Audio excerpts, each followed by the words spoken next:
ভুলে গিয়েছে, বের হয় না, তখন পেছন থেকে শুধরে দিতে হয়। তবে আগে সুযোগ দিবেন, তাকে আপনি চান্স দিবেন, তিনি আবার রিপিট করে সূরাটাকে বের করে আনতে পারে কিনা ট্রাই করবে। 2-3 বার ট্রাই করার পরেও যদি না পারে, পেছন থেকে ঠিক করে দেওয়ার দরকার আছে না নাই? কিন্তু অনেকে আবার পিছনে উৎপেতে বসে থাকে যে ইমাম ভুল করে কোন জায়গায়। তারাবির নামাজে আমাদের দেশে এই ঝামেলা আছে না নাই? এক হাফেজ সাহেব নামাজ পড়ে, আর এক হাফেজ সাহেব পিছন থেকে কোথায় ভুল হয় একটু দেখি। এই নিয়তে যদি আপনি হেফজ করেন, আপনার দিনও শেষ, দুনিয়াও শেষ, আখিরাতটাও বরবাদ। জোরে বলেন ঠিক কিনা? ভুল হতেই পারে, মানুষ ভুলের ঊর্ধ্বে নয়। কুল্লুকুম খাত্তা, তোমরা সবাই ভুল করো। ওয়া খায়রুল খাত্তাইনা তাওয়াবুন। আর এই ভুলকারীদের মধ্যে আল্লাহর কাছে শ্রেষ্ঠ ভুলকারী যে লোক ভুল করার পরে তওবা করে কার কাছে? আল্লাহর কাছে। আল্লাহর কাজই তওবা কবুল করা। গাফিরিজ যামবি ওয়া কাবিলিত তাওব। আমরা ভুল করব, শয়তান ওয়াসওয়াসা দিবে, আর আল্লাহ মাফ করবে, ঠিক কিনা? কি আল্লাহ আমরা পাইছি, উনি মাফ করার জন্য বসে থাকে 24/7, সপ্তাহের 7 দিন, মাসের 30 দিন, দিনের 24 ঘন্টা তিনি বসে থাকেন। কখন আমার বান্দা চোখের পানি ছেড়ে আমার কাছে ক্ষমা চায়, আর আমি আল্লাহ ক্ষমা করে দেব। শয়তান আল্লাহকে চ্যালেঞ্জ দিয়েছিল, আল্লাহ আপনি তো জান্নাতে ঢোকাতে পারবেন না, এতগুলো জান্নাত কেন বানালেন? জাহান্নাম আরো বেশি হলে ভালো হতো। আল্লাহ বললেন কেন? শয়তান বলে, আল্লাহ এই সবগুলারে আমি ওয়াসওয়াসা দিয়ে, মুনাফিক বানিয়ে, নাস্তিক বানিয়ে জাহান্নামে ঢুকাবো। আমি চ্যালেঞ্জ দিলাম, ডান দিক থেকে ধোকা দেব, বা থেকে, সামনে থেকে, পেছন থেকে, নিচ থেকে, রগের শিরা উপশিরায় ঢুকে, মাজরাত দাম যেখান দিয়ে রক্ত চলাচল করে ওখানে ঢুকেও আমি ধোকা দেব। তো আপনি জান্নাতে ঢুকাবেন কেনমে? আল্লাহ বললেন তুমি আমারও চ্যালেঞ্জ দাও, এত বড় সাহস? আমি তো সব রাজার বড় রাজা, মহারাজা। চিৎকার করে বলেন ঠিক কিনা? মহারাজার সাথে চ্যালেঞ্জ দেয়া যায় না। তুমি আমাকে চ্যালেঞ্জ দাও, ওকে ডান, আই টেক ইউর চ্যালেঞ্জ। আমিও তোমার চ্যালেঞ্জ নিলাম। তুমি আজীবন ধোকা দিবা, আজীবন তুমি গুমরা করবা, বেনামাজি বানাবা, জালিম বানাবা। কিন্তু আমার বান্দা কোনো তাফসীরুল কোরআনের মাহফিলে এসে, কোন এক ওয়াক্তের নামাজে মসজিদে ঢুকে, অথবা মাঝরাতে ঘুম ভেঙে গেলে তাহাজ্জুদের জায়নামাজে চোখের পানি ছেড়ে যখন ক্ষমা চাইবে, আমি সব গুনাহ মাফ করে দেব, তুই কি করবি? চিৎকার করে পড়েন আল্লাহু আকবার। এজন্য ভুল নাই এমন কোন মানুষ নাই, ভুল হয়নি শুধু নবীদের, এজন্য তারা মাসুম। আহলুস সুন্নাহ ওয়াল জামাআর ইতিকাদ হচ্ছে নবীদের কোনো ভুল নাই, ঠিক কিনা? ছোটখাটো যে ব্যাপারগুলো ঘটেছিল সেগুলো আল্লাহ অবশিষ্ট থাকতে দেননি, সেগুলোকে আল্লাহ ঠিক করে দিয়েছেন। চিৎকার করে পড়েন সুবহানাল্লাহ। এজন্য ইমাম যদি ভুল করে, আপনারা পেছন থেকে চান্স দিবেন ওনাকে শুধরে নেয়ার। কিন্তু উনি শুধরে নিতে পারছেন না, তখন পেছন থেকে লোকমা দেওয়ার দরকার আছে না নাই? তো এই জন্য ইমাম যদি ভুল করে, পেছন থেকে শুধরে দিতে হয়। ইমাম শব্দের অর্থ নেতা। মসজিদের যিনি ইমাম উনি আমাদের নেতা, আর সমাজে যারা থাকে তারা কি কয়? পাবলিক। এরাও নেতা। সমাজের নেতা তো আরো বড় নেতা, ঠিক কিনা? নেতা যত বড়, ভুল করার সম্ভাবনাও তত। এজন্য মসজিদের নেতাকে যেমনি আমরা শুধরে দিয়েছি, সমাজের নেতারাও ভুল করলে শুধরে দিতে হবে। চিল্লায় বলেন ঠিক কিনা? এজন্য আপনার এই আমানত যে কোনো জায়গায় ব্যবহার করা যাবে না, যাকে মন চায় তাকে ভোট দেওয়া যাবে না। ভালো লোক দেখে, আমরা বিএনপি বুঝি না, আওয়ামী লীগ বুঝি না, জাতীয় পার্টি বুঝি না, জামাত ইসলাম বুঝি না, ঐক্যফ্রন্ট বুঝি না, কিচ্ছু বুঝি না। আমরা সাধারণ মানুষ বুঝি, যারা ইসলাম প্রিয়, যারা কোরআন প্রিয়, যারা আল্লাহকে ভালোবাসে, যারা জনগণের সুখে দুঃখে থাকে, তাদেরকে আমরা ভোট দিয়ে জয়যুক্ত করব। চিৎকার করে বলেন ঠিক কিনা? আল্লাহ আমাদেরকে সহি সমঝ দান করুক, আমরা পড়ি আমিন।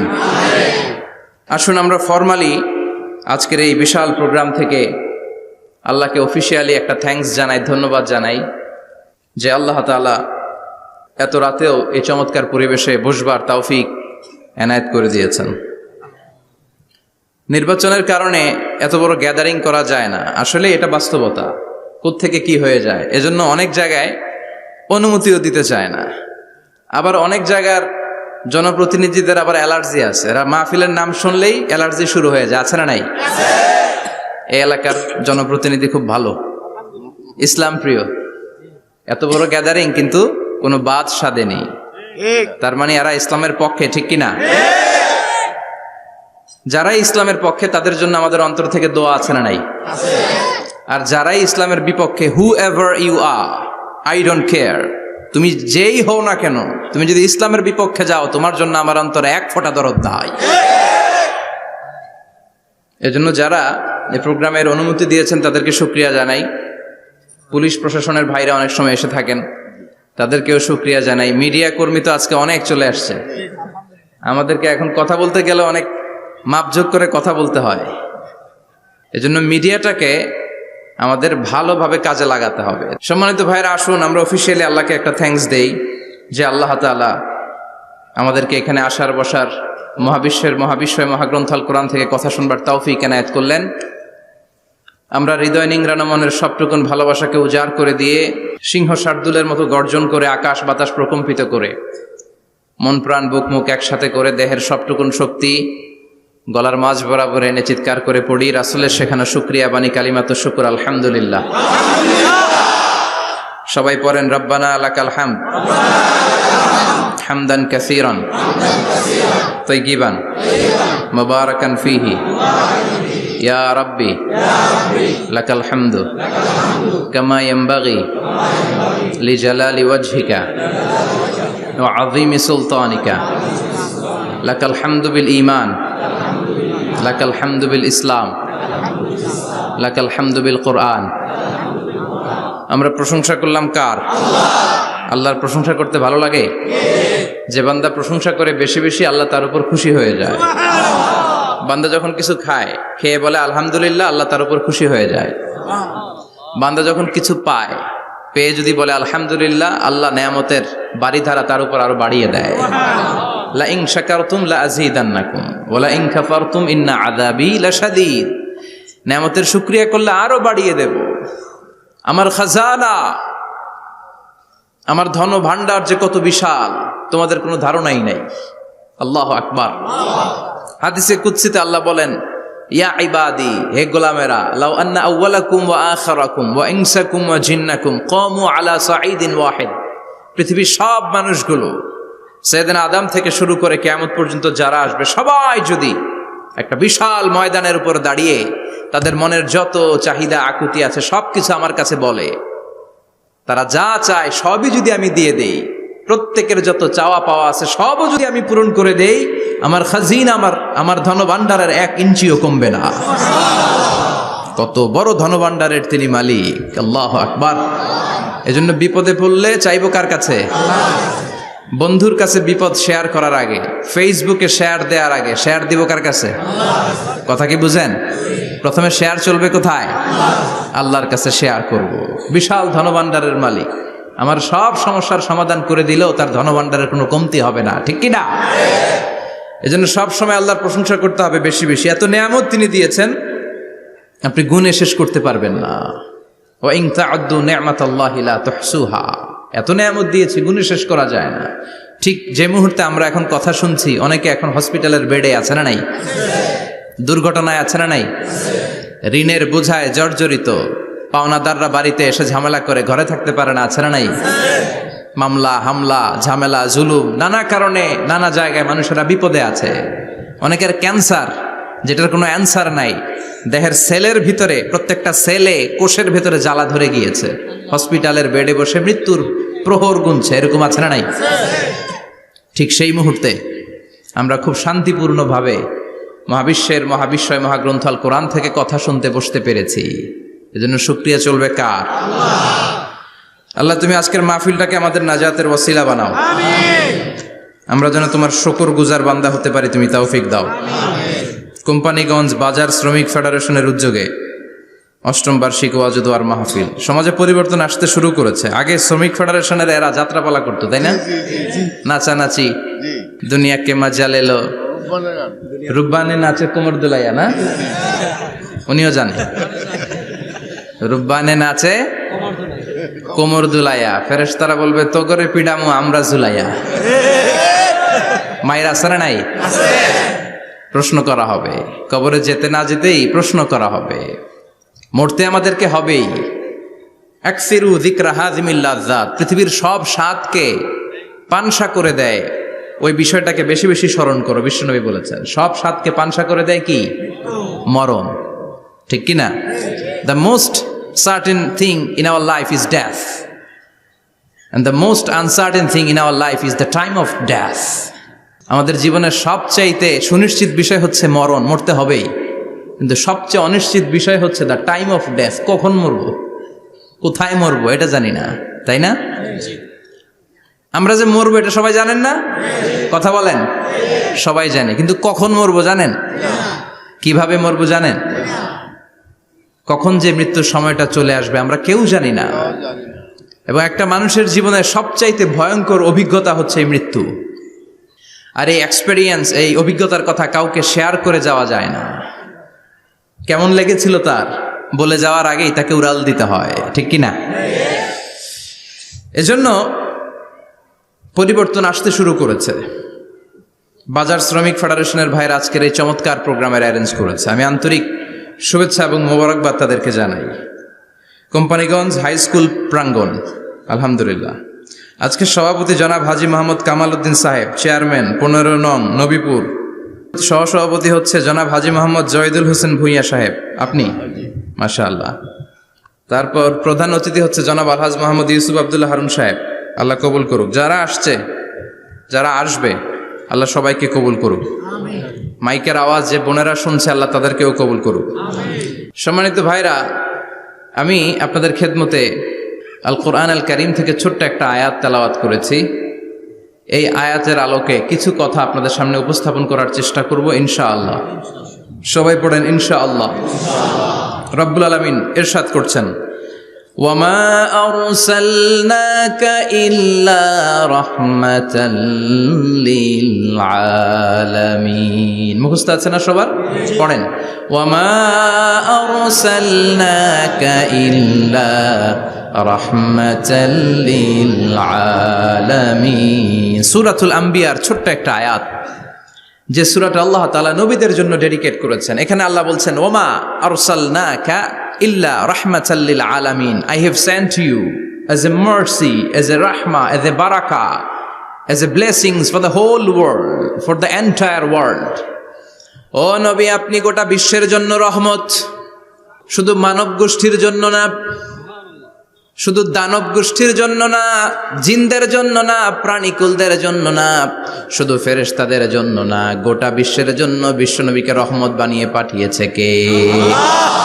সবার জন্য রহমত। খোশ মেজাজের মানুষ ছিলেন, নরম দিলের মানুষ ছিলেন। ফাবিমা রাহমাতিম মিনাল্লাহি লিনতা লাহুম ওয়ালাউ কুনতা ফাযযান গালিযাল কলবি লান ফাদ্দু মিন হাওলিক। আল্লাহ বললেন, ও নবী, আপনার হৃদয়টা বড় নরম, সফট হার্টেড মানুষ আপনি, কোমল হৃদয়ের মানুষ আপনি, খোশ মেজাজের মানুষ। বিশ্বনবী এত খোশ মেজাজের মানুষ ছিলেন, বিশ্বনবী যেখানেই যেতেন ওখানে মানুষের ভিড় হয়ে যেত। যেখানেই যেতেন পিছু পিছু লোকজন ছুটতো, কারণ খোশ মেজাজের তো, সফট হার্টেড, হৃদয়টা কোমল, ওনার সাথে কথাই বলতে মনে চায়, টাইম পাস করতে মনে চায়। আল্লাহু আকবার। বাচ্চাদের জন্য রহমত। ছোট বাচ্চারা বিশ্বনবীর সামনে যদি কখনো চলে আসতো, বিশ্বনবী ওনার কোমল হাতটা বাচ্চাদের মাথার মধ্যে হাত বুলিয়ে দিতে।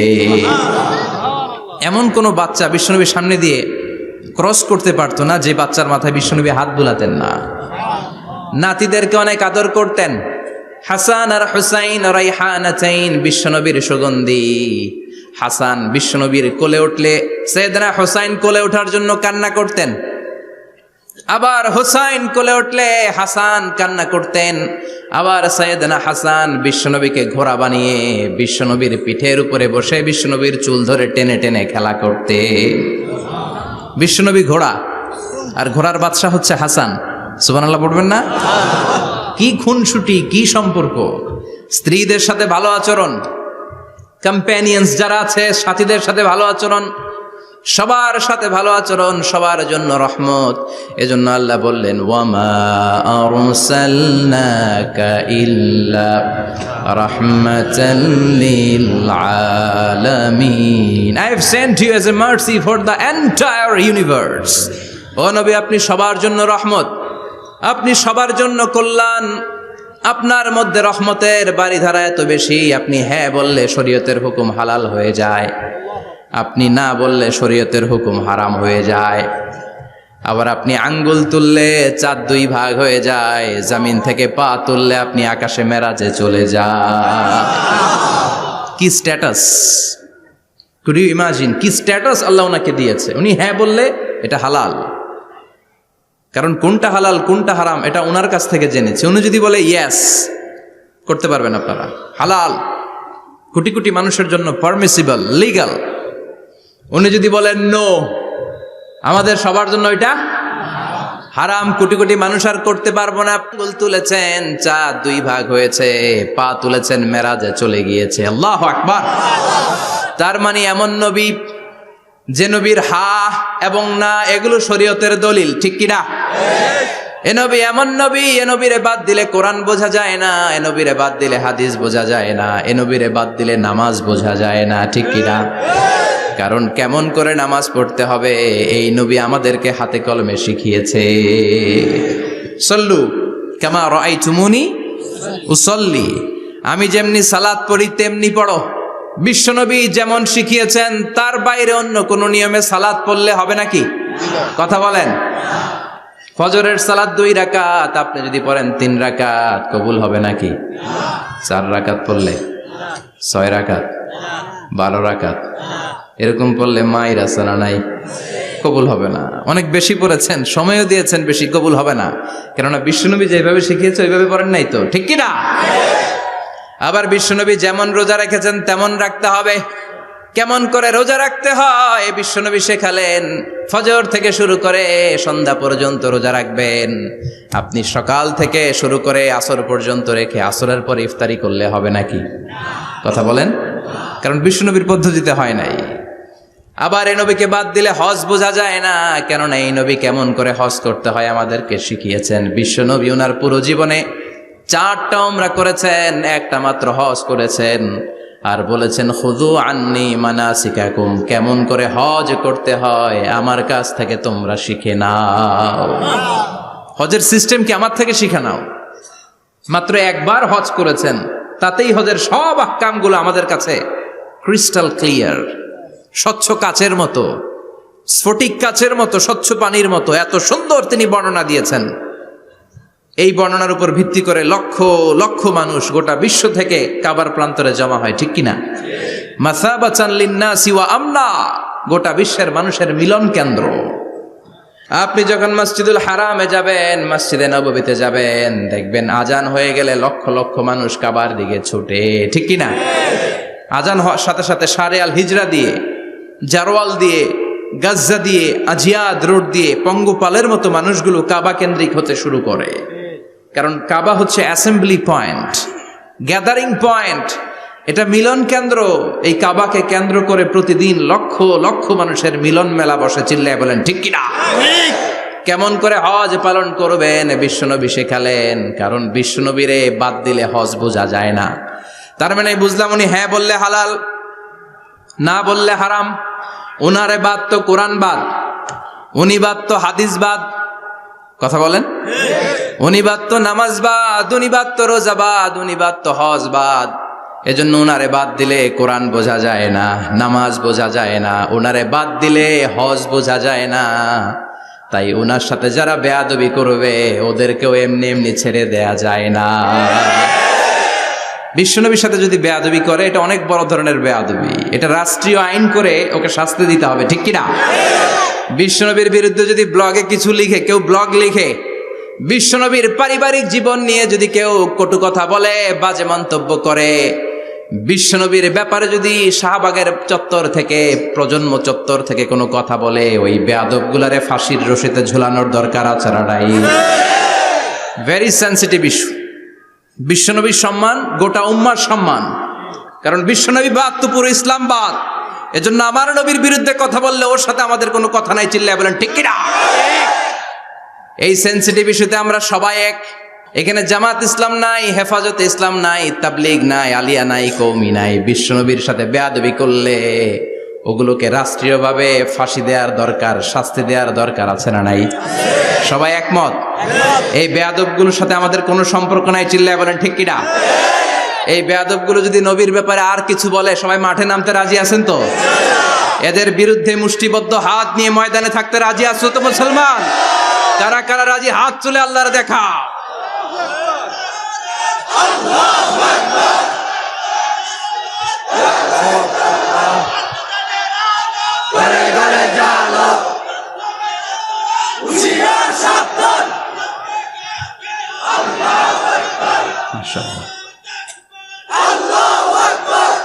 আল্লাহ তুমি কবুল করো।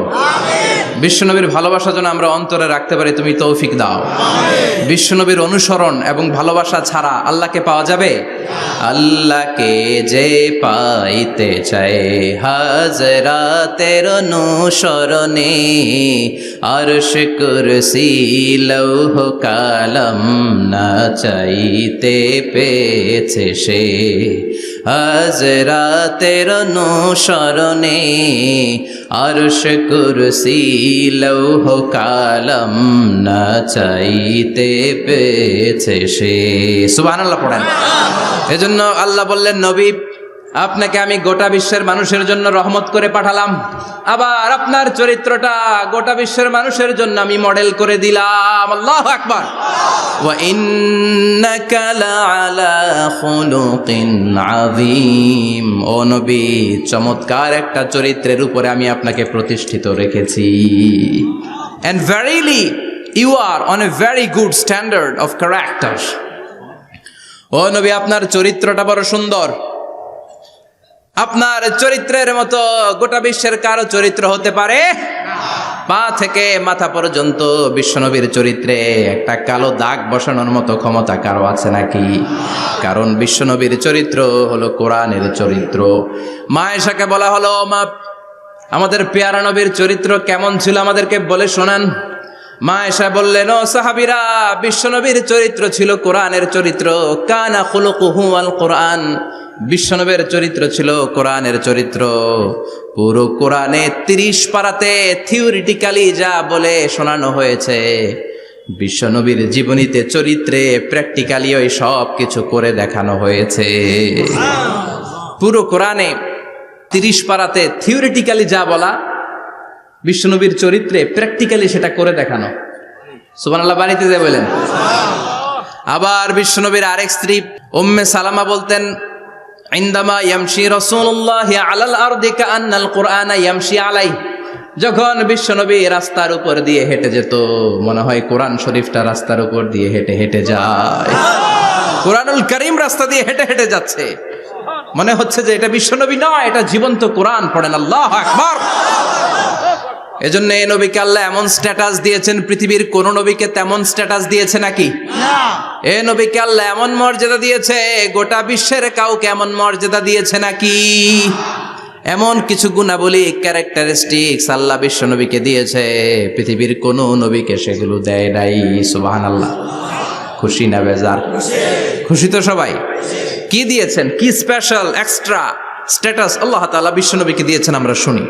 এক নাম্বার স্ট্যাটাস হলো সাহিবু শাক্কি সাদর। বিশ্ব নবীর সিনা চাক হয়েছে, পৃথিবীর কোন নবীর সেটা হয় নাই। সুবহানাল্লাহ। 2 বার হয়েছে এটা বিশ্ব নবীর জীবনে। হালিমাতু সাদিয়ার বাড়িতে যখন দুধ পান করতে গিয়েছিল তখন হয়েছিল, আবার মেরাজের রাতে হয়েছিল। উম্মে হানির ঘর থেকে চলে সাইয়েদনা জিবরাইল বিশ্ব নবীকে হাতিমে কাবায় শুইয়ে দিলেন। এরপর গলার নিচ থেকে শুরু করে নাভি পর্যন্ত বুকটা কেটে ফেললেন, বিশ্বনবীর হৃদয়টাকে বের করলেন, জামজামের পানি দিয়ে ধৌত করলেন, আবার পেটের ভেতরে হৃদয়টাকে ঢুকিয়ে দিলেন। দিস ইজ কল্ড শাক্কে সাদার। উর্দু ফার্সিতে বলে সিনা চাক, ইংরেজিতে বলে ওপেন হার্ট সার্জারি। সুবহানাল্লাহ পড়বেন না? আমাদের অনেকের ওপেন হার্ট সার্জারি হয় না, গলা থেকে নাভি পর্যন্ত কাটা, সেলাই করে দিলে আবার বাঁচে। এটা বিশ্বনবীর সিনা চাক থেকে আবিষ্কার হয়েছে। পড়েন আল্লাহু আকবার। যে সমস্ত সাহাবারা বিশ্বনবীকে খালি গায়ে দেখেছে, উদম গায়ে দেখেছে, তারা বর্ণনা করেছে 2টা কাপড় মাঝখান দিয়ে সেলাই করলে যেমনি দাগ দেখা যায়, আমরা বিশ্বনবীর গলা থেকে নাভি পর্যন্ত এরকম সেলাইয়ের দাগ দেখতে পেয়েছি। শাক্কুস সাদর, special status of the last Messenger Muhammad সাল্লাল্লাহু। আর কোন নবীকে আল্লাহ এটা দেয় নাই। খুশি না বেজার? আবার উনি হলেন সাহিবুল মেরাজ। ওনার মেরাজ হয়েছে, আর কোন নবীর হয়েছে নাকি? কথা বলেন। বিশ্বনবীর হৃদয়টা বড় ভাঙা, কলিজার টুকরা স্ত্রী খাদিজা নাই, যাকে সবচেয়ে ভালোবাসতেন, সবচেয়ে প্যার করতেন, যাকে মাহাব্বাত করতেন। এবং সাইয়েদাতুনা খাদিজার জন্য বিশ্বনবী মা আয়েশাকে ধমকও দিয়েছেন। সাইয়েদাতুনা খাদিজার কথা যখন বিশ্বনবী বলে বেড়ায় মা আয়েশার কাছে, খাদিজার কথা বললে মা আয়েশা বলতেন, ও নবী, কোন জাহিলি যুগে এক বুড়ি মহিলার সাথে আপনার বিয়ে হয়েছিল, মরে গিয়েছে, কবরে শুয়ে আছে। ওই মহিলার পরে কত সুন্দরী সুন্দরী নারীরা আমরা আপনার ঘরে আসলাম, তারপরে ওই বুড়ির কথা আমাদেরকে বলেন কেন? ওই বুড়ির কথা শোনান কেন? বিশ্বনবী রেগে গেলেন। সাইয়েদাতুনা খাদিজাকে বুড়ি বলার কারণে বিশ্বনবী মা আয়েশার চোয়ালটা এইভাবে চেপে ধরেছে। কোনোদিন স্ত্রীর গায়ে হাত তোলেননি, শুধু এই একবার খাদিজাকে বুড়ি বলার কারণে মা আয়েশার থুতনি চেপে ধরেছিলেন। আল্লাহু আকবার। আবার বিশ্বনবী বলতেন, রুজিকতু হুব্বাহা, খাদিজার ভালোবাসা আল্লাহ আমার হৃদয়ে ঢুকিয়ে দিয়েছে। আবার বিশ্বনবী দোয়া করলে বলতেন, ও আল্লাহ, ওই কিয়ামতের ময়দানে যেদিন বন্ধু বন্ধুরে চিনবে না, বাবা ছেলেরে চিনবে না, মা তার মেয়েরে চিনবে না, পীর সাহেব মুরিদরে চিনবে না, মুরিদ পীর সাহেবরে চিনবে না, ওই কঠিন দিনে যেন আমি আমার কলিজার টুকরা খাদিজারে ভুলে না যাই। ওই কঠিন দিনে আমি যেন আমার খাদিজারে চিনতে পারি। সুবহানাল্লাহ। তার মানে ভালোবাসা বেশি না কম? সাইয়েদাতুনা খাদিজা ইন্তেকাল করলেন, জাবালে হাজুনের পাশে ওনার কবর। যারা হজ উমরা করতে গিয়েছেন দেখেছেন না, মক্কা একটা কবর আছে, এটা মাকবারাতুল মা'লা। মা'লা, কিন্তু এটারে বাংলাদেশিরা বলে জান্নাতুল মুআল্লা। কি বলে? এটারে জান্নাতুল মুআল্লা বলবেন না, কারণ এই কবরস্থানে অনেক কাফির মুশরিকেরও কবর আছে, তো ওদের কবরস্থান কি জান্নাত হইতে পারে? এটাকে মাকবারা বলবেন। মাকবারা মা'লা বা মুআল্লা, আর মদিনায় হচ্ছে মাকবারাতুল বাকিয়া। মুআল্লা কবরস্থান মক্কায়, আর বাকি কবরস্থান মদিনায়। এর পাশে বিশাল এক পাহাড়, হেরেম শরীফ থেকে দেখা যায় জাবালে হাজুন, এর পাদদেশে বিশ্বনবী নিজ হাতে সাইয়েদাতুনা খাদিজাকে কবর দিয়েছেন। কবর দিয়ে সবাই চলে যায়, বিশ্বনবী যায় না। দাঁড়িয়ে দাঁড়িয়ে কাঁদতে লাগলেন। সাইয়েদনা আবু বকর বলে, নবী চলেন ঘরে ফিরে যাই। বিশ্বনবী বললেন, তুমি যাও, আমি যাব না। যেই মহিলাটাকে এইমাত্র কবর দিলাম সাধারণ মহিলা না, আমার বিপদের দিনের সঙ্গিনী খাদিজা। আজীবন আমাকে ছাতার মতো শেল্টার দিয়েছে, সমস্ত সম্পদ আমার পায়ের সামনে বিছিয়ে দিয়েছে রে আবু বকর। কি প্যার করতেন বিশ্বনবীকে। সাইয়েদাতুনা খাদিজা ইন্তেকাল করলেন, চাচা আবু তালেব ইন্তেকাল করল। দাওয়াত দেওয়ার জন্য বিশ্বনবী ওই তায়েফের ময়দানে গেলেন। তায়েফের ছেলেরাও পাথর মেরে বিশ্বনবীর দেহটারে ঝাঁঝরা করে দিল। বলেন ঠিক কিনা? খেয়ে না খেয়ে দিন প্রচারের কাজে নিজেকে দিয়েছ বিলিয়ে, তায়েফের কাফিরেরা চিনল না সে আলো, দুষ্ট ছেলেদের পিছু দিল লেলিয়ে। পাথরের আঘাতে ক্ষত বিক্ষত হয়ে সারা শরীর থেকে রক্ত ঝরে। হে রাসূল তোমাকে ভুলি আমি কেমন করে, হে রাসূল তোমাকে ভুলি আমি কেমন করে। ঠিক কিনা? খাদিজা নাই, আবু তালেব নাই, তায়েফে যে মার খেয়ে আসলেন, অন্তরটা একেবারে ভাঙা, আর মন বসে না, কিচ্ছু ভাল লাগে না। বিশ্বনবীর মনের ভেতরে হাহাকার। বিশ্বনবীর মনে হলো ডানে বায়ে দুনিয়ায় আমার মনে হয় কেউ নাই। বিশ্বনবী দুনিয়ায় বসে কষ্ট পায়, আরশের উপর থেকে এগুলো দেখে কে? আল্লাহ প্ল্যান করছেন কেমন করে আমার বন্ধুর মনটারে ভালো করা যায়।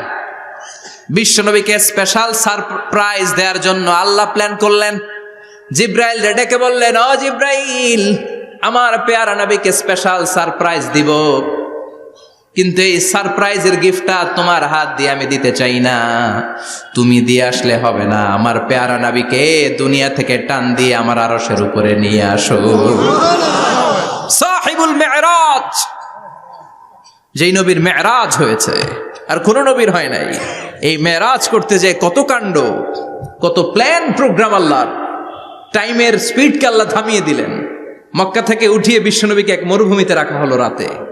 বললেন, দোয়া করেন দোয়া করে বিষ্ণু বললেন, ভাই জিবরাইল, এটা কোন জায়গা, কোথায় দোয়া করব?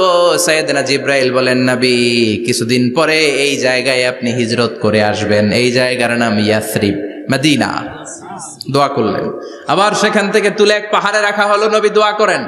দোয়া করে নবী বললেন, এটা কোন পাহাড়? অন্ধকার, আমি তো কিছু চিনি না।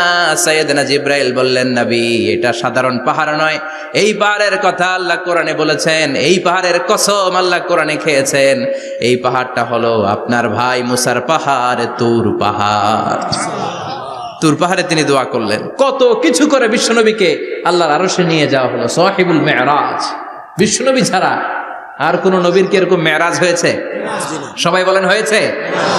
এরপর উনি হলেন সাহিবুস শাফা, শাফাতের মালিক। বিশ্বনবী ছাড়া কিয়ামতের ময়দানে কেউ আমাদের জন্য সুপারিশ করতে পারবে না। পাগল হয়ে যাব আমরা। সূর্যটা মাথার কাছে, ক্ষুধায় তৃষ্ণায় জিহ্বাটা কুকুরের মতো বের হয়ে ঝুলতে থাকবে, মাথার মগজগুলো গলে গলে নাকের ছিদ্র দিয়ে কানের ছিদ্র দিয়ে বেয়ে বেয়ে পড়তে থাকবে। বাবা ছেলের দেখলে দিবে দৌড়, বলবে চিনি না, ইয়া নাফসি, আল্লাহ আমারে বাঁচাও, ঠিক কিনা? পীর সাহেব মুরিদ রে বলবে চিনি না, মুরিদ পীর সাহেব রে বলবে চিনি না, ভাই ভাই রে চিনবে না। সব নবী আর সব উম্মতের একটাই জিকির, ইয়া নাফসি, ইয়া নাফসি। নবীও জিকির করে ইয়া নাফসি, উম্মতও জিকির করে। সবাই সাইয়েদনা আদম রে ধরবে, সাইয়েদনা আদম বলবে আমি পারবো না। নূহের কাছে যাও, সাইয়েদনা নূহ বলবে পারবো না। ইব্রাহিমের কাছে যাও, সাইয়েদনা ইব্রাহিম বলবে পারবো না। মুসা আলাইহিস সালামের কাছে যাও, মুসা আলাইহিস সালাম বলবেন পারবো না। ঈসা আলাইহিস সালামের কাছে যাও, সাইয়েদনা ঈসা আলাইহিস সালাম বলে এত জায়গায় ঘুরে লাভ নাই, জায়গা মতো যাও মিয়া, জায়গা মতো যাও। মাকামে মাহমুদে বিশ্বনবীকে সেজদায় পড়ে থাকতে দেখবা। ওই নবী ছাড়া আজকের এই ভয়ঙ্কর আমাদের সবার বিপদের দিন। এই বিপদের দিনে আল্লাহর সামনে দাঁড়িয়ে কথা বলার মতো সাহস আজকে কারো নাই। বিশ্বনবী কাঁদতে থাকবেন, সেজদায় পড়ে কাঁদবেন।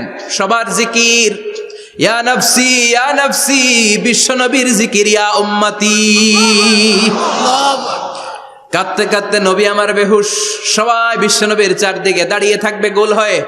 আমার নবী মাকামে মাহমুদে সেজদায় পড়ে থাকবে। বিশ্বনবীর কান্না দেখে আল্লাহর সহ্য হবে না। আল্লাহ বলবে, না নবী, ইরফা রাসাক, মাথা উঠান, আর সইতে পারি না। সাল তুতা, এবার চান, কি লাগবে আপনার, সব দেব। ওয়াশফা তুশাফা, যার জন্য সুপারিশ করবেন তাকেই জান্নাত দিয়ে দেব। বিশ্বনবী বলেন, লিকুল্লি নবিয়্যিন দাওয়া মুস্তাজাবা। সব নবীর দুনিয়াতে একটা স্পেশাল দোয়া ছিল, এটাকে বলে দাওয়া মুস্তাজাবা। এই দোয়াটা করলেই কবুল করে নিয়েছে কে? আল্লাহ। সব নবীর ওই দোয়াটা দুনিয়াতেই করেছেন, শুধুমাত্র কেবলমাত্র বিশ্বনবী তার স্পেশাল দোয়াটা আজ পর্যন্ত এখন পর্যন্ত করে নাই। বিশ্বনবী বলেন, ওয়া ইন্নী আখতাবিউ দাওয়াতি শাফাআতান লি উম্মতি ইয়াউমাল কিয়ামাহ। আমি আমার দোয়াটা, আমি আমার স্পেশাল সাপ্লিকেশনটা কিয়ামতের দিন কঠিন মুসিবতের কালে তোমরা যখন বিপদে পড়ে যাবা, আমার স্পেশাল দোয়াটা ওই দিন করে আমি তোমাদের সুপারিশ করে জান্নাতে পাঠায়া দেব। সাহিবুস শাফা। বিশ্বনবী ছাড়া কথা বলার মতো ক্ষমতা, স্পর্ধা, সাহস সেদিন কারো থাকবে না। চিৎকার করে বলেন ঠিক কিনা? আবার উনি সাহিবুল কাউসার, উনি কাউসারের মালিক। আল্লাহ ওনাকে কাউসার দিবেন। অন্য নবীদেরও দিছে না? কথা বলেন, কাউসার দিয়েছে। কি মজার পানি, আহলা মিনাল আসাল, মধুর চাইতেও মিষ্টি। সুইটার দেন হানি, মধুর চাইতেও মিষ্টি। আব্রাদু মিনাস সালজ, বরফের চাইতেও ঠান্ডা। আবিয়াদু মিনাল লাবান, দুধের চাইতেও সাদা। এক ঢোক যে পান করবে আজীবনের জন্য তৃষ্ণা চলে যাবে। সাহিবুল কাউসার। তৃষ্ণার চোটে আমরা পাগল পারা হয়ে বিশ্বনবীর কাউসারের দরবারে যাব। বিশ্বনবী পেয়ালার মধ্যে করে করে আমাদেরকে কাউসার পিলাবেন। এই কাউসারের ক্ষমতাও রব্বুল আলামিন পৃথিবীর কোন নবীকে দেন নাই। সব নবীরাও বিশ্বনবীর কাছে চেয়ে চেয়ে কাউসার সেদিন খাবে। সুবহানাল্লাহ পড়বেন না?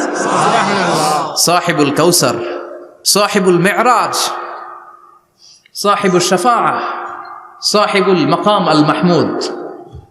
আজানের পরে দোয়াতে বলি না, আতি মুহাম্মাদিনিল ওয়াসিলাতা ওয়াল ফাদিলা ওয়া বা'আথ মাকামান মাহমুদা।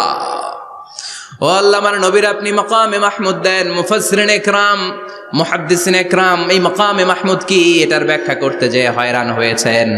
কেউ বলেছেন কিয়ামতের ময়দানে বিশাল একটা সিংহাসন, কেউ বলেছে জান্নাতের মধ্যে একটা সিংহাসন, কেউ বলেছে না না, আমার আল্লাহর আরশের পাশে স্পেশাল একটা জায়গা আছে, ওই জায়গাটার নাম হলো মাকামে মাহমুদ। ওখানে বিশ্বনবী বসবেন। এই নবীর সাথে কারো স্ট্যাটাসের কোনো তুলনা চলে? কথা বলতে হবে। এই নবীরে গালি দিলে কলিজায় আগুন লাগে না? এই নবীর বিরুদ্ধে কথা বললে মুসলমান সইতে পারে? এমন স্ট্যাটাস হলো আল্লাহ বানালেন, এত মর্যাদা আল্লাহ দিলেন, এত সম্মান দিলেন, গোটা বিশ্বের কোনো নবীরে দেয় নাই। আবার বিশ্বনবী বলতেন নুসির তুবির রবি মাসিরাতা শাহর, আমাকে আল্লাহ ভয় দিয়ে সাহায্য করেছেন। আমি যেই জায়গায় দাঁড়িয়ে থাকি, আমার ডানে বায়ে সামনে পেছনে 1 মাসের জায়গা পর্যন্ত কোনো কাফির আমার সামনে আসতে পারে না ভয়ে।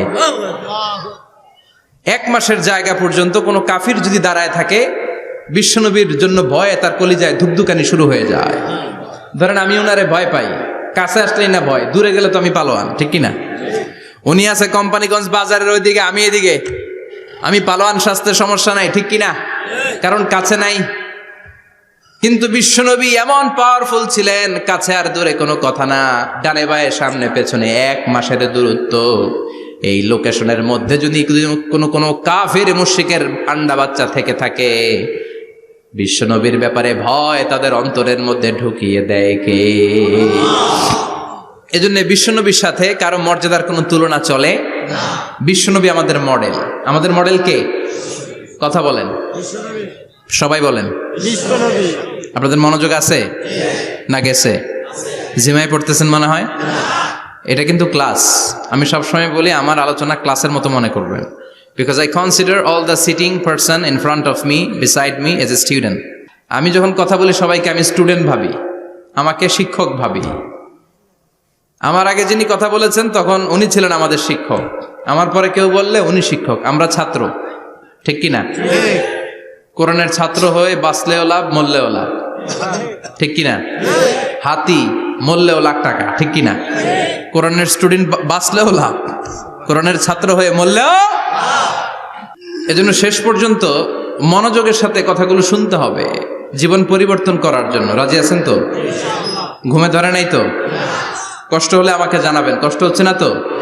তাকবীর পড়েন, লিল্লাহে তাকবীর, লিল্লাহে তাকবীর। বিশ্বনবী আমাদের মডেল, ঠিক কিনা? সবাই একমত? দ্বিমত নাই কেউ? অন্য কেউ আমাদের মডেল নাই? শাহরুখ খান, আমির খান, সালমান খান, কেউ আমাদের মডেল না। আমাদের মডেল হচ্ছে বিশ্বনবী, ঠিক কিনা? এজন্য আসুন বিশ্বনবীর জীবনী থেকে কিছু মেসেজ আমরা নেই, কিছু শিক্ষা আমরা নেই, যাতে করে জীবনটাকে এনলাইটেন করা যায়, আলোকিত করা যায়। আমরা এই মাহফিলগুলোতে এসেছি আলোকিত হতে, নাকি? আলোকিত মানুষ হয়ে ফিরে যাব। এসে কিছু স্লোগান দিব, হুজুরের চেহারা দেখবো, হুজুরের সাথে মুসাফা করার জন্য, নো নো ওয়ে। এগুলোর জন্য মাহফিল নয়। Consider this programme as a class, as a seminar. স্পিকাররা আসবে, কোরআন সুন্নাহর আলোকে কথা বলবে, এগুলো আমরা শুনবো, নোট ডাউন করব, মানার চেষ্টা করব, ঠিক কিনা? মানতে রাজি আছেন তো? সবাই রাজি? সবাই? আল্লাহ তুমি কবুল কর, আমিন। আজকে বিশ্বনবীর জীবনী থেকে 3টা কথা শুনবো। এই 3টা কথা শুনে মানার চেষ্টা করব, তারপরে আমরা একসাথে বিদায় নিব। পড়েন ইনশাআল্লাহ। প্রথমে জানবো আমার নবী দেখতে কেমন ছিলেন। জানতে মনে চায় না? চাঁদের চেয়ে সুন্দর ছিলেন, ঠিক কিনা? চাঁদের চেয়ে সুন্দর তুমি নবী আমার কামলিওয়ালা, চাঁদের চেয়ে সুন্দর তুমি নবী আমার কামলিওয়ালা, দু জাহানের বাদশা তুমি প্যারা নবী সাল্লে আলা, দু জাহানের বাদশা তুমি প্যারা নবী সাল্লে আলা, চাঁদের চেয়ে সুন্দর তুমি নবী আমার কামলিওয়ালা, ঠিক কিনা? আমরা হাদিসের আলোকে দেখার চেষ্টা করব আসলে তিনি কতটা সুন্দর ছিলেন। তাহলে প্রথমে শুনবো উনি দেখতে কেমন ছিলেন, তারপর শুনবো ওনার আচরণ কেমন ছিল। দেখতে কেমন ছিলেন মানে বাহিরটা কেমন, আর আচরণ মানে ভিতরটা কেমন, ঠিক কিনা? 3 নম্বরে আমরা শুনবো ওনার মেধা, বুদ্ধি, ইন্টেলেকচুয়াল ক্যাপাসিটি কেমন ছিল। কষ্ট হয়ে যাচ্ছে না তো? আলোচনা কঠিন মনে হচ্ছে? তাহলে প্রথমে শুনবো ফিজিক্যাল ক্যারেক্টারিস্টিক্স, তারপরে শুনবো বিহেভিয়ারিয়াল ক্যারেক্টারিস্টিক্স, এন্ড ফাইনালি আমরা শুনবো ইন্টেলেকচুয়াল ক্যারেক্টারিস্টিক্স। প্রথমে শুনবো দেখতে কেমন, তারপরে শুনবো আচরণ কেমন, এরপরে শুনবো বুদ্ধি কেমন। পড়ান ইনশাআল্লাহ। শুনতে রাজি আছেন তো? প্রথম পয়েন্টে আমরা শুনবো আমার নবী দেখতে কেমন ছিলেন। বিশ্বনবী ঈসা ইসলাম দেখতে অনেক সুঠাম একজন মানুষ ছিলেন, শক্তিশালী একজন পুরুষ ছিলেন, অসাধারণ একজন পার্সোনালিটি ছিলেন, ঠিক কিনা? উনি এত শক্তিশালী ছিলেন, বিশ্বনবী বলতেন আমার ডান হাতের ভেতরে আল্লাহ জান্নাতের 40 জনের শক্তি ঢুকিয়ে দিয়েছে। উনি মক্কার সবচেয়ে বড় কুস্তিগির রুকানাকে ধরে মাটিতে 3 বার আছাড় মেরেছেন। শক্তি বেশি না কম? সুবহানাল্লাহ পড়বেন না? যৌবনকে ধরে রাখতে হবে, ঠিক কিনা? কারণ যুবকরা যদি ভালো পথে চলে ভালো থাকবে বাংলাদেশ, যুবক যদি পথ হারায় হায় হায় করবে বাংলাদেশ, ঠিক কিনা? যুবকদের মধ্যে আছে প্রাণ ঢালা শক্তি আর উচ্ছ্বাস, তাদের গায়ের রক্ত গরম, তারা চাইলে অনেক কিছু করতে পারে। এই যে কিছুদিন আগে কোটা বিরোধী আন্দোলন হলো, নিরাপদ সড়ক চাই আন্দোলন হয়েছে না? আমি অবাক হয়েছে, আমি মালয়েশিয়াতে ছিলাম, ছোট্ট ছোট্ট ছেলে মেয়েরা কেমন করে রাস্তায় চলতে হয় দুঃখজনক হলেও সত্যি আমাদের পুলিশ পোশাকি বাহিনী করে দেখাইতে পারে নাই। ছোট্ট ছোট্ট শিশুরা আমাদেরকে লজ্জিত করেছে, চিৎকার করে বলেন ঠিক কিনা? কিন্তু এত সুন্দর ইনিশিয়েটিভ নেয়ার পরে আমাদের পক্ষ থেকে যে আচরণ পাওয়ার কথা ছিল এটা তারা পায় নাই। কথা বলেন। কিছুদিন আগে নোয়াখালী বিজ্ঞান ও প্রযুক্তি বিশ্ববিদ্যালয়ে আমি দেখে অবাক, সেখানকার যুবকরা ইনিশিয়েটিভ নিয়েছে যে হাজার হাজার ছেলে মেয়েরা ভর্তি পরীক্ষা দিতে আসবে, এদেরকে আমরা ফ্রিতে খাওয়াবো, ফ্রিতে থাকতে দেব। নোয়াখালী করে গালি দিয়েন না, আগে আগমত করে দেখান। অসাধারণ কাজ করেছে, গোটা বিশ্ব দেখেছে, ঠিক কিনা? কুমিল্লার সন্তানরাও পারে, চট্টগ্রামের ছেলেরাও পারে, বরিশালের ছেলেরাও পারে। যুবকদেরকে শুধু এক হতে দেয়া দরকার। যুবকরা যদি এক হতে পারে তাহলে সমাজে আর কোনো অন্যায় অনাচার থাকতে পারে না। বিশ্বনবী যখন যুবক একটা সংগঠন করেছিলেন, নাম হালাফুল ফুদুল। হালাফুল ফুদুল করেছিলেন, ওনার বয়সের 15-20 বছরের সবাইকে এক প্ল্যাটফর্মে নিয়ে এসেছেন, হাতে হাত রেখে শপথ করেছেন, দে টুক অ্যান ওথ, কোনো টেন্ডারবাজি চলবে না, চাঁদাবাজি চলবে না, মাস্তানি চলবে না, ইফটিজিং চলবে না, মেয়েদের ওন্না ধরে টানাটানি চলবে না, খাদ্যে ভেজাল চলবে না, ওজনে কম চলবে না, অন্যায়গুলো সমাজ থেকে দূর করে দিতে হবে। চিৎকার করে বলেন ঠিক কিনা? এজন্য যুবকরা যদি ইসলাম মানে ভালো থাকবে বাংলাদেশ, যুবকরা যদি কোরআন মানে নিরাপদে থাকবে আমার লাল সবুজের পতাকা। এজন্য যুবকদেরকে সংঘবদ্ধ হতে হবে, যুবকদের জন্য ইসলাম প্র্যাকটিস করার সুযোগ আমাদের জন্য বাড়াইতে হবে। এজন্য যুবক ভাইয়েরা অলওয়েজ কিপ ফিট, এক্সারসাইজ করবা, খেলাধুলা করবা, জিমনেশিয়ামে যাবা, কারণ আল মুমিন আল কবি খায়রুম মিনাল মুমিন আদ দাঈফ। বিশ্বনবী বলেছেন শক্তিশালী মুমিন দুর্বল মুমিনের চাইতে আল্লাহর কাছে অনেক বেশি প্রিয়। সুবহানাল্লাহ। কারণ আমরা যারা দুর্বল, জিহাদের ময়দানে আমরা এক দৌড় দিয়া বেহুশ, ঠিক কিনা? এই যে 71 সালে পাক হানাদার বাহিনীদের সাথে যুদ্ধ করছে কি বুড়া মানুষেরা? না, আমার দামাল ছেলেরা, যুবক ভাইয়েরা। বিশ্বনবী সাল্লাল্লাহু আলাইহি ওয়াসাল্লাম অলওয়েজ ফিট থাকতেন। ওয়া কানা কাফফুহু আলিয়ানু মিনাদ দিবাজ। বিশ্বনবীর হাত, এই হাতের তালু রেশমের কাপড়ের চেয়ে বেশি সফট ছিল। Softer than silk, softer than silk, সিল্কের চাইতে বেশি সফট। সিল্কের কাপড় চিনেন না? জর্জেটের কাপড় ধরতে কোমল লাগে, মোলায়েম লাগে। বিশ্বনবীর হাতের তালু এর চাইতে মোলায়েম। এই জন্য এই মোলায়েম হাত যদি কেউ মুসাফা করার সুযোগ পাইতো, কেউ আর হাত ছাড়তে চাইতো না। আর বিশ্বনবীর অভ্যাস ছিলেন, বিশ্বনবী কারোর সাথে মুসাফা করলে, যার সাথে মুসাফা করেছেন উনি হাত টেনে না নিলে বিশ্বনবী ওনার হাত টেনে নিতেন না। আল্লাহু আকবার পড়বেন না? কি অসাধারণ ব্যক্তিত্ব ছিল, হাতের তালু ছিল সফটার দেন সিল্ক। ওয়া কানা রাবাআতাম মিনাল কওম লাইসা বিত-তাবিল ওয়ালা বিল কাসীর। বিশ্বনবী দেখতে একজন মাঝারি গড়নের লোক ছিলেন, খুব লম্বাও না খুব খাটোও না। খুব বেশি লম্বাদেরকে ভাল লাগে? কথা বলেন, তাকাইতে গেলে টুপি পরে যাওয়ার সম্ভাবনা আছে। খুব খাটো যারা, এদেরকেও কিন্তু দেখতে অতটা ভালো লাগে না। বিশ্বনবী ছিলেন ব্যালেন্সড, মাঝারি ধরনের, লাইসা বিত-তাবিল ওয়ালা বিল কাসির। কিভাবে আল্লাহ চুজ করেছেন ওনার পেয়ারা হাবিবকে, পড়েন সুবহানাল্লাহ।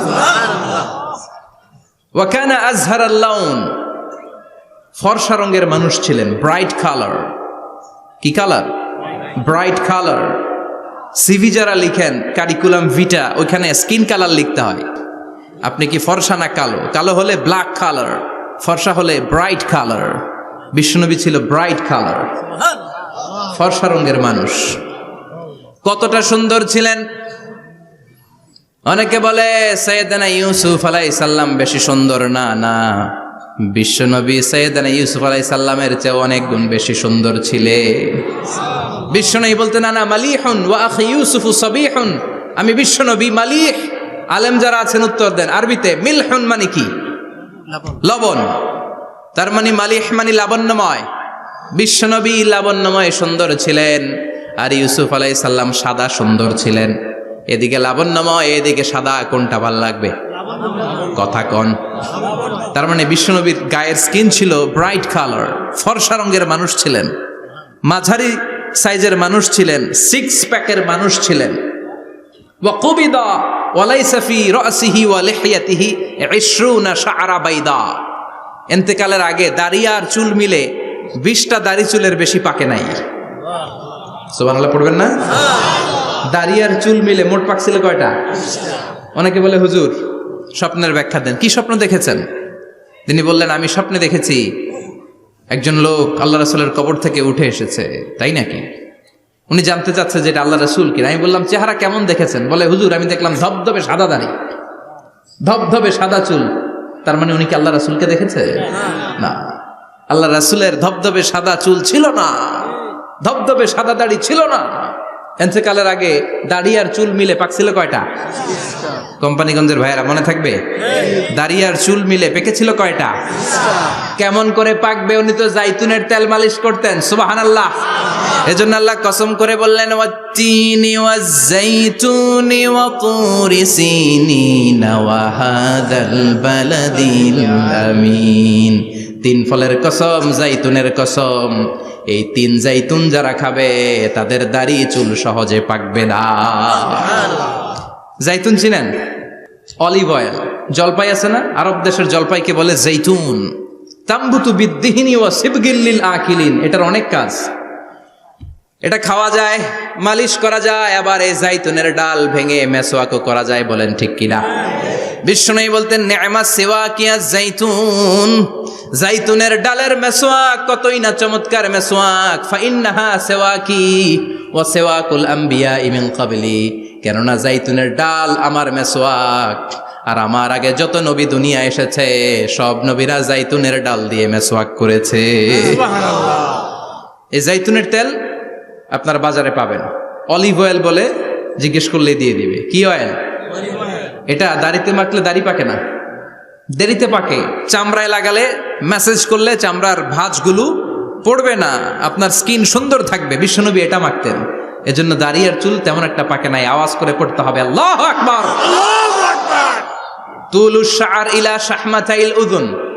এবার শুনি বিশ্বনবীর চুল কেমন ছিল। বিশ্বনবীর চুল মাঝে মাঝে এই কানের লতি বরাবর আসতো। ইলা শাহমাতাইল উযুন মানে বড় চুল রাখতেন। হেয়ার কাটটা ছিল লং হেয়ার কাট, মাঝে মাঝে কানের লতির মাঝামাঝি, আর কখনো কখনো কাঁধ বরাবর। ইলাল মানকিবাইন, তিন সিস্টেমে রাখতেন। কানের মাঝ, কানের লতি, কাঁধ বরাবর। ইয়াংরা মহা খুশি যে বড় চুল রাখার দলিল পাইছি। সুন্নতের নিয়তে রাখতে হবে, একটা ভদ্র কাটিং হইতে হবে। আর ইউনিভার্সিটি আর স্কুলের স্টুডেন্ট হলে ইউনিভার্সিটির ড্রেস কোড, হেয়ার কাট মেনে চলতে হবে, ঠিক কিনা?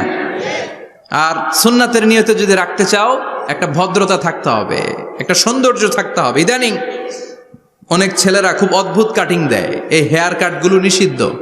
একটা হেয়ার কাট আছে কাজাহ, নাহা রাসূলুল্লাহি আনিল কাজাহ। বিশ্বনবী কাজাহ কাটিং দিতে নিষেধ করেছেন। কাজাহ মানে চুলের কিছু অংশ ট্রিম করে চামড়ার সাথে লাগানো, কিছু অংশ বড় বড়, এরকম আছে না নাই? এটারে আমি বলি ঘোড়া কাটিং। কি কাটিং? ঘোড়া কাটিং। ঘোড়ার মাথায় এরকম লম্বা চুল আছে না নাই? কেউ যদি এখানে থেকে থাকো মাইন্ড করো না, নেক্সটে আর এই হেয়ার কাট নিবা না, ঠিক কিনা? রাজি আছি তো? আমার যুবকরা পছন্দ করে বেশি, আমিও পছন্দ করি ওদেরকে খুব বেশি। ওরা আমার কথা বুঝে বেশি, আমিও ওদের হৃদয়ের কথা বুঝি বেশি, এজন্য এগুলো ভালোবেসে বলি। যদি কেউ নিয়ে থাকো এই নিষিদ্ধ হেয়ার কাট, সামনে আর নিবা না, ইনশাআল্লাহ পড়ো আর জোরে ইনশাআল্লাহ। ওয়া কানা ইউফাররিকু বাইনা শা'রি, চুলের মাঝখানে বিষ্ণুনবী সিঁথি করতেন। আপনারা কাজী নজরুল ইসলামের ছবি দেখেছেন? দেখবেন যে উনি মাঝখানে সিঁথি করতেন। বিষ্ণুনবী এভাবে মাঝখানে সিঁথি করে সিঁথির মাঝখানে আতর ঢেলে দিতেন। কেন ঢেলে দিতেন? যেখানেই সেজদা দিতেন ওই জায়গায় আতরের ঘ্রাণে আমোদ হয়ে যেত। আরিদুস সদর, বুকটা ছিল প্রশস্ত। ওয়া কানা বাইনা কাতিফাইহি খাতামুন নবুওয়া, আর পিঠের মধ্যে কাজিররিল হাজালা, কবুতরের ডিমের মতো একটা মাহরুন নবুয়া ছিল। উনি যে শেষ নবী, উনি যে প্রফেট, দ্য লাস্ট মেসেঞ্জার, এটা প্রমাণ আল্লাহ সিল মেরা দিছে। বাম দিকের কাঁধে, ডান দিকে না, কোন দিকে?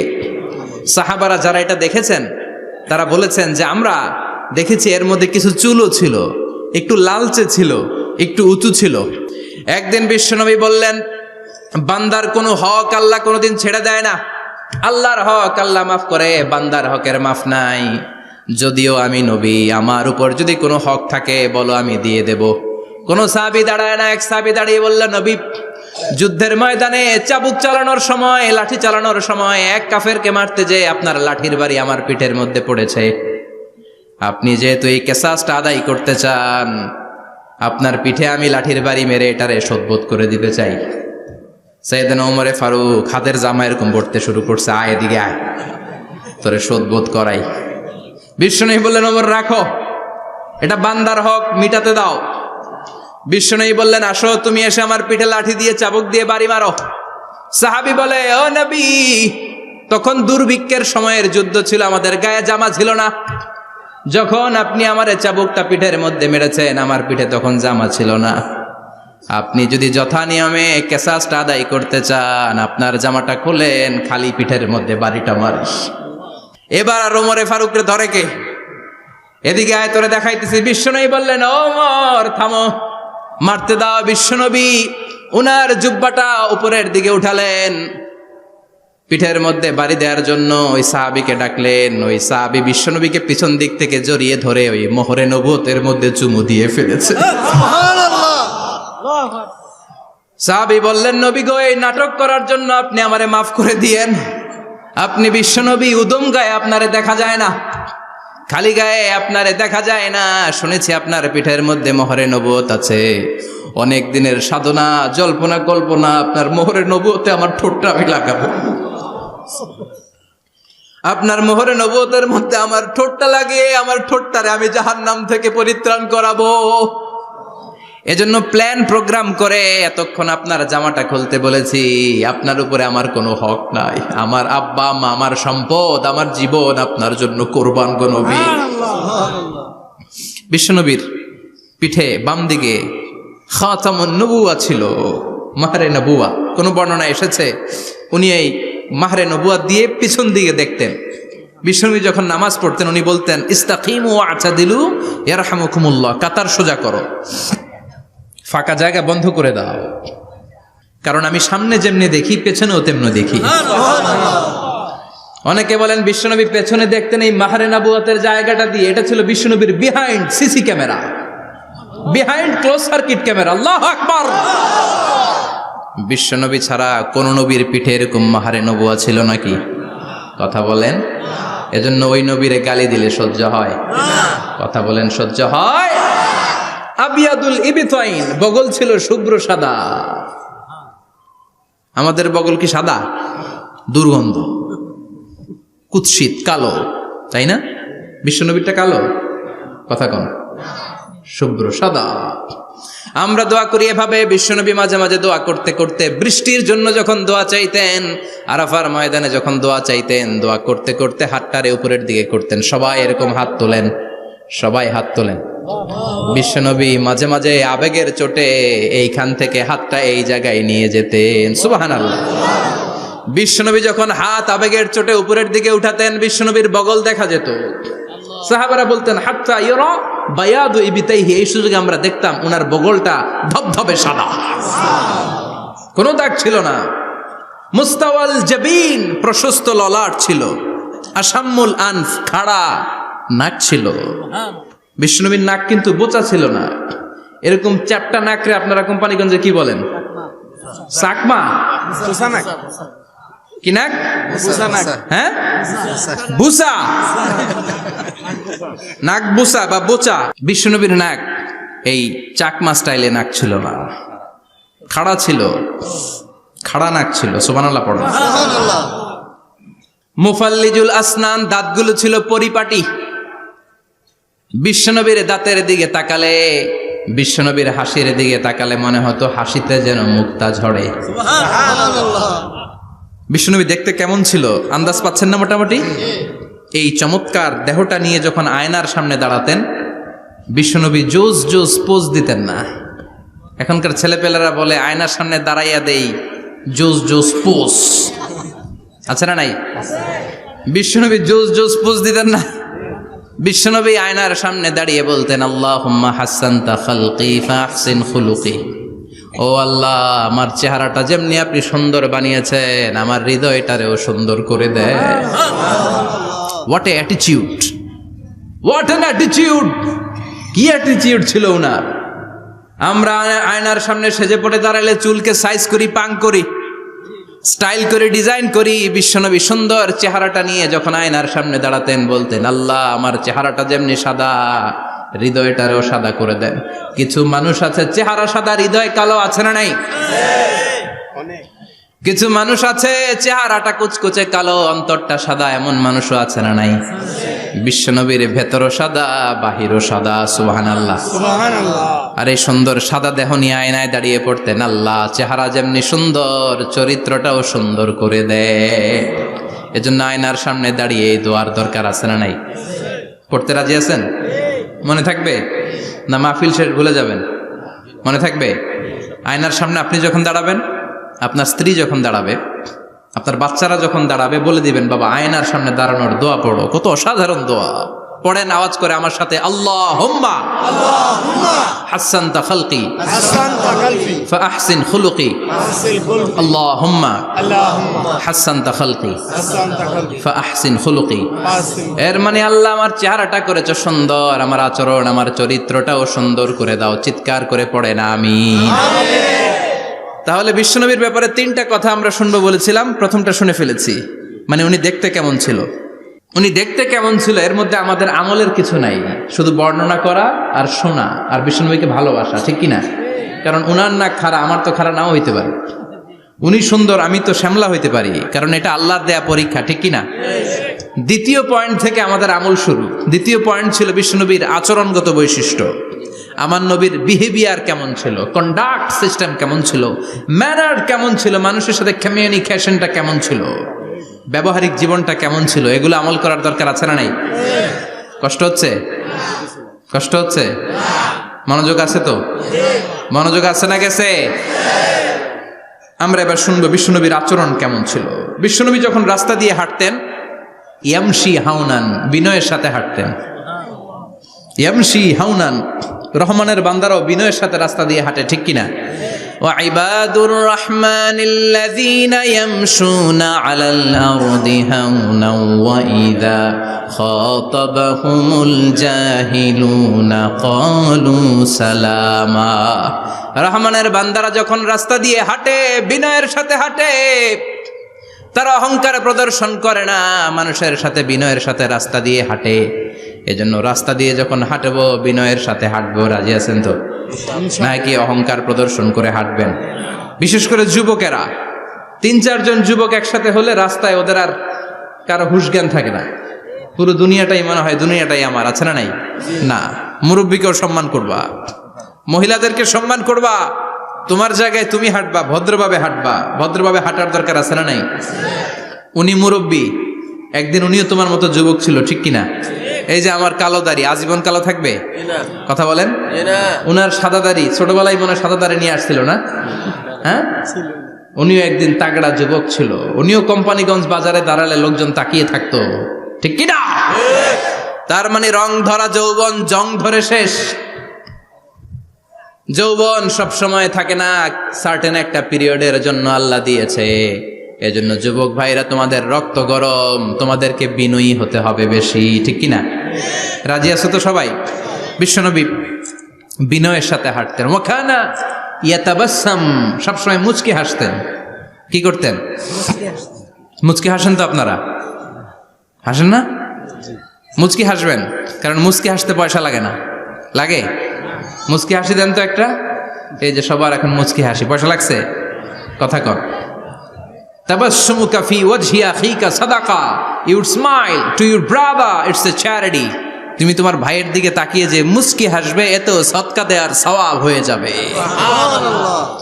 বিশ্বনবী সব সময় মুচকি হাসতেন। হাসি তিন ধরনের: তাবাসসুম, দিহিক, কাহকাহা। কাহকাহা মানে অট্টহাসি, আলিফ লাইলার দত্তরা যেমন হাসি দেয় ওই হাসি। এটা নামাজের মধ্যে কেউ দিলে নামাজও শেষ, ওযুও শেষ। আর দিহিক, হালকা আওয়াজে হাসি, সামান্য দাঁত দেখা যায় মাঝে মাঝে। বিশ্বনবী মজা করে এরকম হাসি দিতেন, কিন্তু সব সময় বিশ্বনবীর ঠোঁটের মধ্যে মুচকি হাসি লেগেই থাকতো। তাহলে আমরা বিনয়ের সাথে হাঁটবো, নাম্বার 1। নাম্বার 2, সবসময় মুচকি হাসবো। রাজি আছেন? ঘরে যেই স্ত্রীকে একটা মুচকি হাসি দিবেন, আজকে রাতেই দিবেন, যেই একটা মুচকি হাসি। রাজি আছেন? হ্যাঁ? ভালোবাসা বাড়াই দিবে কে? কথা কয় না। ভালোবাসার কথা আসলে আওয়াজ কমে যায়। ভালোবাসার কথাও কোরআনে আছে না নাই? আল্লাহু আকবার। আল্লাহ দাম্পত্য জীবনের ভালোবাসা তুমি বাড়িয়ে দাও, আমিন। ইযাল তাফাতা ইলতাফাতা জামিআন, ইযাল তাফাতা ইলতাফাতা জামিআন। বিশ্বনবীর যদি ডানে বায়ে কোথাও তাকানোর দরকার হতো, উনি আর চোখে তাকাতেন না। অনেকে এইভাবে বসে আছে, ডানে এমনে তাকায়, এমনে আছে না নাই? এইভাবে এমনে তাকায়, আছে না নাই? এভাবে তাকানো যাবে না। বিশ্বনবী ডানে তাকানোর দরকার হলে ইলতাফাতা জামিআন, অ্যাবাউট টার্ন, ঘুরে যেতেন, ঘুরে এইভাবে তাকাতেন। আবার বায়ে তাকানোর দরকার হলে বুকটা নিয়ে, শরীরটা নিয়ে ঘুরে যেতেন, এইভাবে তাকাতেন। সুবহানাল্লাহ পড়বেন না? আর চোখে তাকানো কি ভালো স্বভাব? বিশ্বনবী ইদাল তাফাতা ইলতাফাতা জামিআন, যেদিকে তাকাবেন ওদিকে ফুল্লি মনোনিবেশ করতেন, তারপরে তাকাতেন। সুবহানাল্লাহ পড়েন। ওয়া কানা মুস্তাহিয়ান, লাজুক ছিলেন, বেশ লাজুক। এখন সমাজে লাজুকতা নাই, লাজ শরম আমরা হারাতে বসেছি, ঠিক কিনা? বিশ্বনবী আসাদ্দ হায়াআন মিনাল আযরা ফি খিদরিহা, যেই মেয়েদের বিয়ে হয় নাই, এমন ভার্জিন নারী, কুমারী নারী যারা পর্দার ভেতরে অনেক লাজুক হয়ে বসে থাকে, বিশ্বনবী পর্দার আড়ালের ওই কুমারী নারীদের চাইতেও বেশি লাজুক ছিলেন। এত লাজুক ছিলেন, এত লাজুক ছিলেন, লজ্জা পেলে চেহারাটা বিশ্বনবীর লাল হয়ে যেত। ছোট্টবেলায় হালিমাতুস সাদিয়ার বাড়িতে যখন দুধ খেতে গিয়েছিলেন, বিশ্বনবীর দুধ মা হালিমাতুস সাদিয়া বলে, এই কুরাইশি মোহাম্মদ ছেলেটাকে কখনো কাঁদতে দেখি নাই। ক্ষুধা লাগলেও কাঁদে না, ব্যথা পেলেও কাঁদে না, শুধু লজ্জাস্থানের জায়গা থেকে কাপড়টা একটু সরে গেলে ছোট্ট মোহাম্মদ চিৎকার দিয়ে ওঠে। কি বুঝে সে? ক্ষুধা লাগলেও কাঁদতো না, ব্যথা পেলেও কাঁদতো না, লজ্জাস্থানের জায়গা থেকে কাপড় সরে গেলে বিশ্বনবী চিৎকার দিয়ে উঠতেন। সুবহানাল্লাহ পড়ে। এজন্য লজ্জা শরমের দরকার আছে না নাই? ইযা লাম তাস্তাহি ফাসনা মা শি'তা, যদি লজ্জা শরম না থাকে যা মন চাই তাই করতে পারো। এটা আমাদের বাংলাদেশে ব্যাপক, লাজ শরম কিচ্ছু নাই। এজন্য লাজুকতার বড় দরকার। যেখানে যার বসা দরকার সে সেখানে যাবে।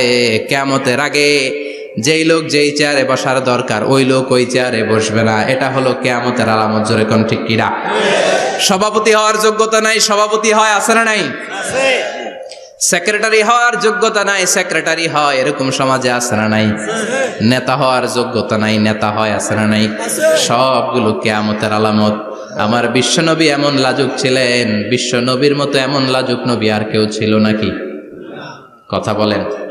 ওয়াকানা আসহাবুল মাইমানা, বিশ্বনবী ডানপন্থী ছিলেন। কি পন্থী? কি পন্থী? মুষ্টিবদ্ধ ডান হাতটাকে এরকম উপরের দিকে করেন আর চিৎকার করে বলেন, বিশ্বনবী কোন পন্থী ছিল? আমরা কোন পন্থী? জান্নাতে কারা ঢুকবে?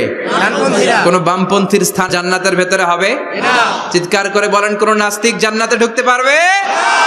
এজন্য নবীদের মতো ডানপন্থী হতে হবে। জোরে কোন ঠিক কিনা? বিশ্বনবী সব ভালো কাজগুলো ডান দিক দিয়ে করতে পছন্দ করতেন। জামা পরলে ডান দিক দিয়ে, খাবার বিতরণ করলে ডান দিক দিয়ে, মুসাফা করা শুরু করলে ডান দিক দিয়ে ভালো কাজ বিশ্বনবী পছন্দ করতেন। সুবহানাল্লাহ পড়েন। আসহাবুল মাইমানা, বিশ্বনবী মেহমানদারি করতে পছন্দ করতেন। আমরা করি তো? মেহমানদারি করান? মেহমান ঘরে আসলে ভালো লাগে? খারাপ লাগে কার কার দেখি? সবার ভালো লাগে, কিন্তু আমরা অনেকে খুশি হই না। মেহমান আসলে নাখোশ হই, নিজে খাইতে পাই না। মেহমান আইছে কে? খাওয়ামো করতে, খাওন নাই, যেন ও খাওন বানাইছে। খাওন পাঠায় কে? আল্লাহ। রিজিক দেয় কে? আল্লাহ। গোটা বিশ্বের সবাই মিলে আমরা একটা চাল বানাতে পারবো নাকি? ও মিয়া চাইনিজ চাউল না, চাইনিজ ডিম না, ওগুলা সবাই পারে, ঠিক কিনা?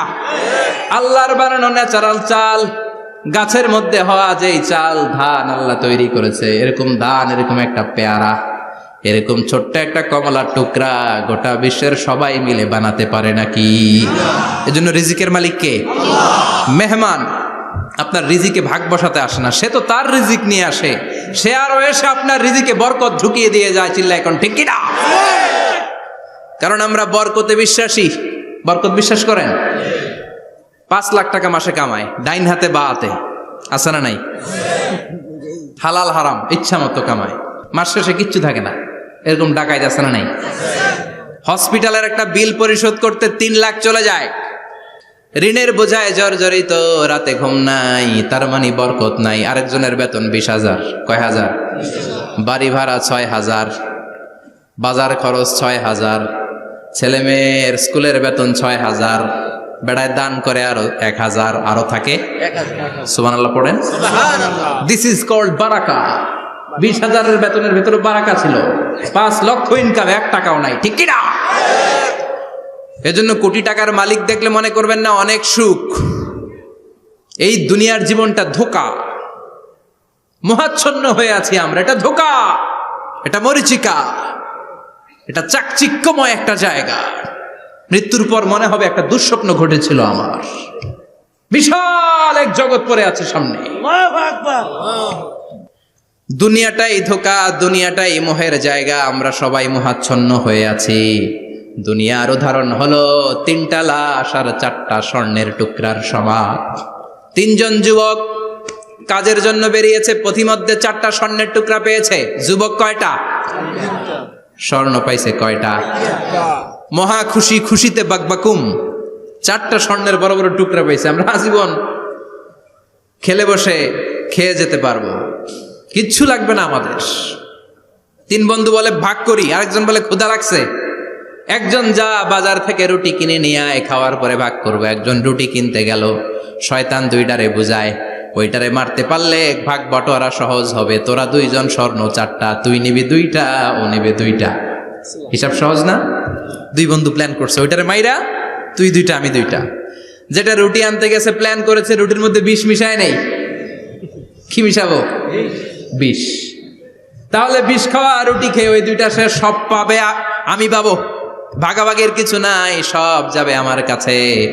4টা স্বর্ণের টুকরার মালিক আমি। রুটির মধ্যে বিষ মেখে নিয়ে এসেছে। ওই 2 বন্ধু প্ল্যান অনুযায়ী ওইটারে ধরে মেরে ফেলছে।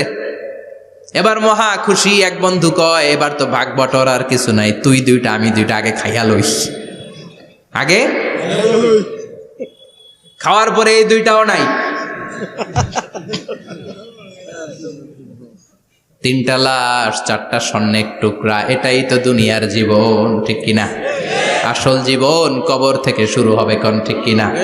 একদিন মাটির ভেতরে হবে ঘরে মন আমার, কেন বাঁধো দালান ঘরে মন আমার, কেন বাঁধো দালান ঘর, ঠিক কিনা? দুনিয়ার জীবন আসল জীবন না, এটা মরিচিকা, এটা ধোঁকা, এটা মোহ, এটা শয়তানের চাকচিক্য। আসল জীবন কবরের জীবন। আসল জীবন সামনে পড়ে আছে, এজন্য বরকতে বিশ্বাস করি আমরা, ঠিক কিনা? ল্যান্ড ক্রুজার দাপিয়ে বেড়ায়, বড় বড় টাওয়ারের মালিক, অনেক সম্পদের মালিক। এটা দেখেই মনে করবেন না অনেক সুখে আছে, ঘরে যেয়ে দেখেন কোনো সুখ নাই। ঠিক কিনা? সাধারণত টাকা যার বেশি দুঃখ তার বেশি, টাকা যার কম সুখ তার বেশি। সুবহানাল্লাহ পড়েন। আল কানাআতু মিনাল ইসলাম। এজন্য আমার শ্রমিক ভাইয়েরা, আপনাদের এক পা জান্নাতে এমনিই ঢুকে আছে। নামাজ পড়বেন, মা বাবার খেদমত করবেন, ইসলামের নিয়মগুলো মানবেন, দ্বিতীয় পাটাও জান্নাতে ঢুকায় দিবে কে? আর যারা কোটি কোটি টাকার পাহাড় বানিয়েছে, ওদের হিসাবের ফিরিস্তি অনেক বড়। বিশাল বাড়ির মালিক, ল্যান্ড ক্রুজার চালায়, সাবরোলেট চালায়, পোরশে, ফারারে, ল্যাম্বরগিনি চালায়, আছে না নাই? ঘরে সুখ নাই, রাতে ঘুম নাই, টেনশন আর টেনশন, 4টা ট্যাবলেট খেয়ে আধা ঘন্টা ঘুমাতে পারে না, এরকম ধনী আছে না নাই? সব ধনীরা আবার এক পাল্লায় মাইপেন না। মাথার ঘাম পায়ে ফেলে যেই ধনী ব্যবসায়ীরা বড়লোক হয়েছে, ওদের ঘরে ঠিকই শান্তি আছে।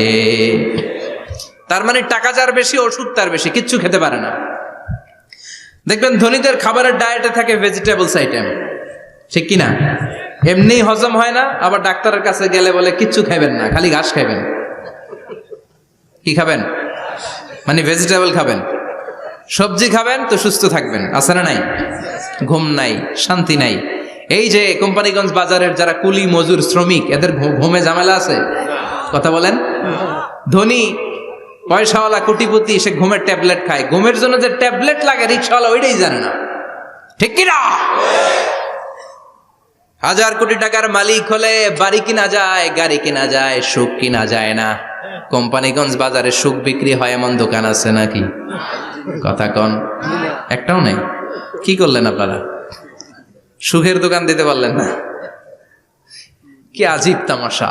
টাকা দিয়ে সুখ কিনা যায় না, গাড়ি কিনা যায়, বাড়ি কিনা যায়, কিন্তু সুখ নো ওয়ে, কেনা যায় না। টাকা হলে জাজিম কিনা যায়, বালিশ কিনা যায়, ঘুম কিনা যায় না। ঘুম কিনা যায়? ফার্মেসিতে ডাক্তারের কাছে যে যদি বলেন 2000 টাকার ঘুম দেন, দিবে? ডাক্তার কি বলবে? দূর মিয়া, আমারই ঘুম আসে না, তোমারে আমি ঘুম বিক্রি করব। আচ্ছা না নাই? শ্রমিক ভাই, রিক্সাওয়ালাদের ঘুমের ঝামেলা নাই, যেখানে রাই তো ওইখানেই, যেখানে রাই তো ওইখানেই কাই। ওর মাথা লাগতে দেরি বিছানায়, নাক ডাকতে দেরি হয়, ওর নাকের ডাকের আওয়াজে ট্রাকের ইঞ্জিনও ফেল, ঠিক কিনা? এজন্য আমরা বরকতে বিশ্বাসী। অল্প খাবো, অল্প পড়বো, অল্প জমাবো, অল্পের ভেতর বরকত দিয়েছে কে? এজন্য মেহমান আসলে বিশ্বনবী খুশি হতেন, আমরাও মেহমান আসলে খুশি হব। রাজি আছি না নাই? সবাই রাজি? মেহমানদারি করাবেন তো?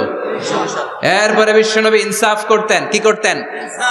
ইনসাফ করতেন। বিচার করার সময় বিশ্বনবী ইনসাফ করতেন। গোটা বিশ্বকে ইনসাফ শিখিয়েছেন বিশ্বনবী। আমাদের দেশেও তো ইনসাফ হয় না? হাইকোর্টে, সুপ্রিম কোর্টে, গ্রাম্য সালিশে আছে? আছে? আহা, আহকামুল হাকিমিনের দরবারে সবগুলো বিচার আবার বসবে। চিল্লায় বলেন ঠিক কিনা? ও মিয়া, দুনিয়াতে বিচারপতি বিচারের রায় দেয়, ওই বিচারপতিরও বিচার আছে না নাই? সবচেয়ে বড় বিচারপতির নাম কি? বিশ্বনবী ইনসাফ করে গোটা বিশ্বকে দেখিয়ে গেলেন কেমন করে বিচার করতে হয়।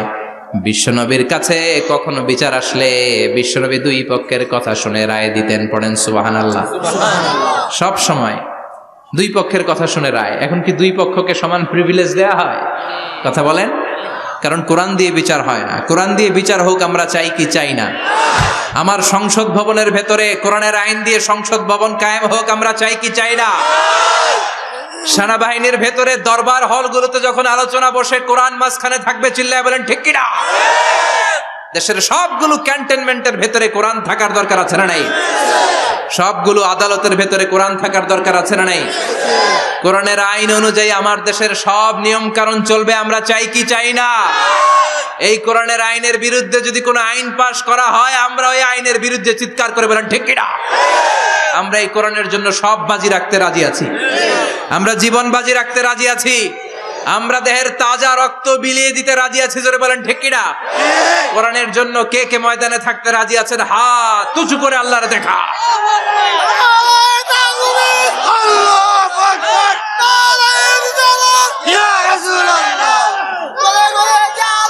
ইসলামের শত্রুরা হুঁশিয়ার সাবধান, ইসলামের শত্রুরা হুঁশিয়ার সাবধান। নারায়ে তাকবীর, আল্লাহু আল্লাহ কোরআনের জন্য যে ভালোবাসাটাকে তুমি কবুল করো। আমরা যেন দেখে যেতে পারি যে এই দেশে কালেমার পতাকা পতপত করে উড়েছে। আমরা যারা ইসলামের পক্ষে, এটাই আমাদের অপরাধ। আমরা ইসলামকে একটা বিজয়ী শক্তি হিসেবে দেখতে চাই। আমরা ইসলামকে পার্লামেন্টের ভেতরে দেখতে চাই। আমরা কালিমার পতাকা পতপত করে উঠছে এটা দেখে যেতে মরতে চাই। চিল্লায় বলেন ঠিক কিনা? বিশ্বনবী ইনসাফ শিখালেন। বিচার আসলে দুই পক্ষের কথা শুনতেন। বিশ্বনবীর স্ত্রী সাওদা এসে বলে, নবী, আমি আপনার কুমারী বউ আয়েশার ঘরে তরকারি নিয়ে গিয়েছিলাম, ঝোল নিয়ে গিয়েছিলাম, কোন বর্ণনায় পায়েস নিয়ে গিয়েছিলাম। তরকারি দেওয়ার পরে আপনার স্ত্রী রেগে বলে, তরকারি দিলা কেন? আমি কি তরকারি রাঁধতে পারি না? আনলা কেন? রাগের চোটে তরকারির ঝোল নিয়ে পায়েস নিয়ে আমার গালের মধ্যে মাখিয়ে দিয়েছে আপনার বউ। আপনি তো শ্রেষ্ঠ বিচারক, ও নবী বিচার করে দেন। দুই বউয়ের মধ্যে ঝগড়া আছে না নাই? বিশ্বনবী সাউদার কথা শুনলেন, মা আয়েশাকে ডেকে পাঠালেন। মা আয়েশারে বললেন, ও আয়েশা, আসলে এমনটা করেছো নাকি? মা আয়েশা বলে, নবী, তখন আমার মেজাজটা বড্ড গরম ছিল, রাগের মাথায় ঝোল নিয়ে আমি সাউদার মুখে লাগিয়ে দিয়েছি। আসলে কাজটা ঠিক হয় নাই, আমারে ক্ষমা করেন। বিশ্বনবী দুইজনের কথা শুনে ঠান্ডা হয়ে বসলেন। সুবহানাল্লাহ। একজনের কথা শুনে রায় দেয় নাই, ঠিক কি না? দুইজনের কথা শুনে বিশ্বনবী বললেন, আমার আদালতের রায় হচ্ছে কিসাস, টিট ফর ট্যাট। যেমন করেছো তেমন, ঘুষি মারলে ঘুষি, গুতা মারলে গুতা, ঠেলা মারলে ঠেলা, আছে না নাই? সাউদাকে যেমনি তুমি পায়েস মাখিয়ে দিয়েছ, সাউদাও পায়েসের বাটি থেকে কিছু পায়েস নিয়ে আয়েশার গালে মাখো। সুবহানাল্লাহ পড়েন। সাউদাও বিশ্বনবীর রায় অনুযায়ী বাটি থেকে পায়েসের ঝোল নিয়ে মা আয়েশার গালের মধ্যে মেখে দিলেন। মা আয়েশা কি আর করবেন, হেসে দিলেন। সাইয়েদাতুনা সাউদাও হাসলেন, বিশ্বনবীও হাসলেন। আরশের উপর থেকে খুশি হয়ে গেল কে? আল্লাহ। এজন্য কোরআন দিয়ে যদি, কোরআনের নিয়ম দিয়ে যদি, বিশ্বনবীর শেখানো পন্থায় যদি বিচার হয়, ওই বিচারের মধ্যে ইনসাফ থাকবে, জুলুম থাকবে না। ওই বিচারের মধ্যে কোনো স্কাইপি কেলেঙ্কারি হবে না। আমাদের টেলিফোনের ফোনালাপ ফাঁস হয়ে যায়, স্কাইপি ফাঁস হয়ে যায়, অনেক ঝামেলা হয়ে যায়, আছে না নাই? এরপরেও জনগণের চোখ খোলে না। আল্লাহ তুমি চোখ খোলার তৌফিক দাও, সহি সমাজ দান করো, পড়ে না আমিন। বিশ্বনবী ইনসাফ করতেন। বনু মাখজুমিয়া গোত্রের এক মহিলা চুরিতে ধরা পড়ল। কিসে ধরা পড়ল? কথা বলেন। চুরিতে। চুরি করলে নিয়ম কি? লাউ চুরি করলে, আম চুরি করলে, কলা চুরি করলে হাত কাটা যাবে না, এটা বড় চুরি।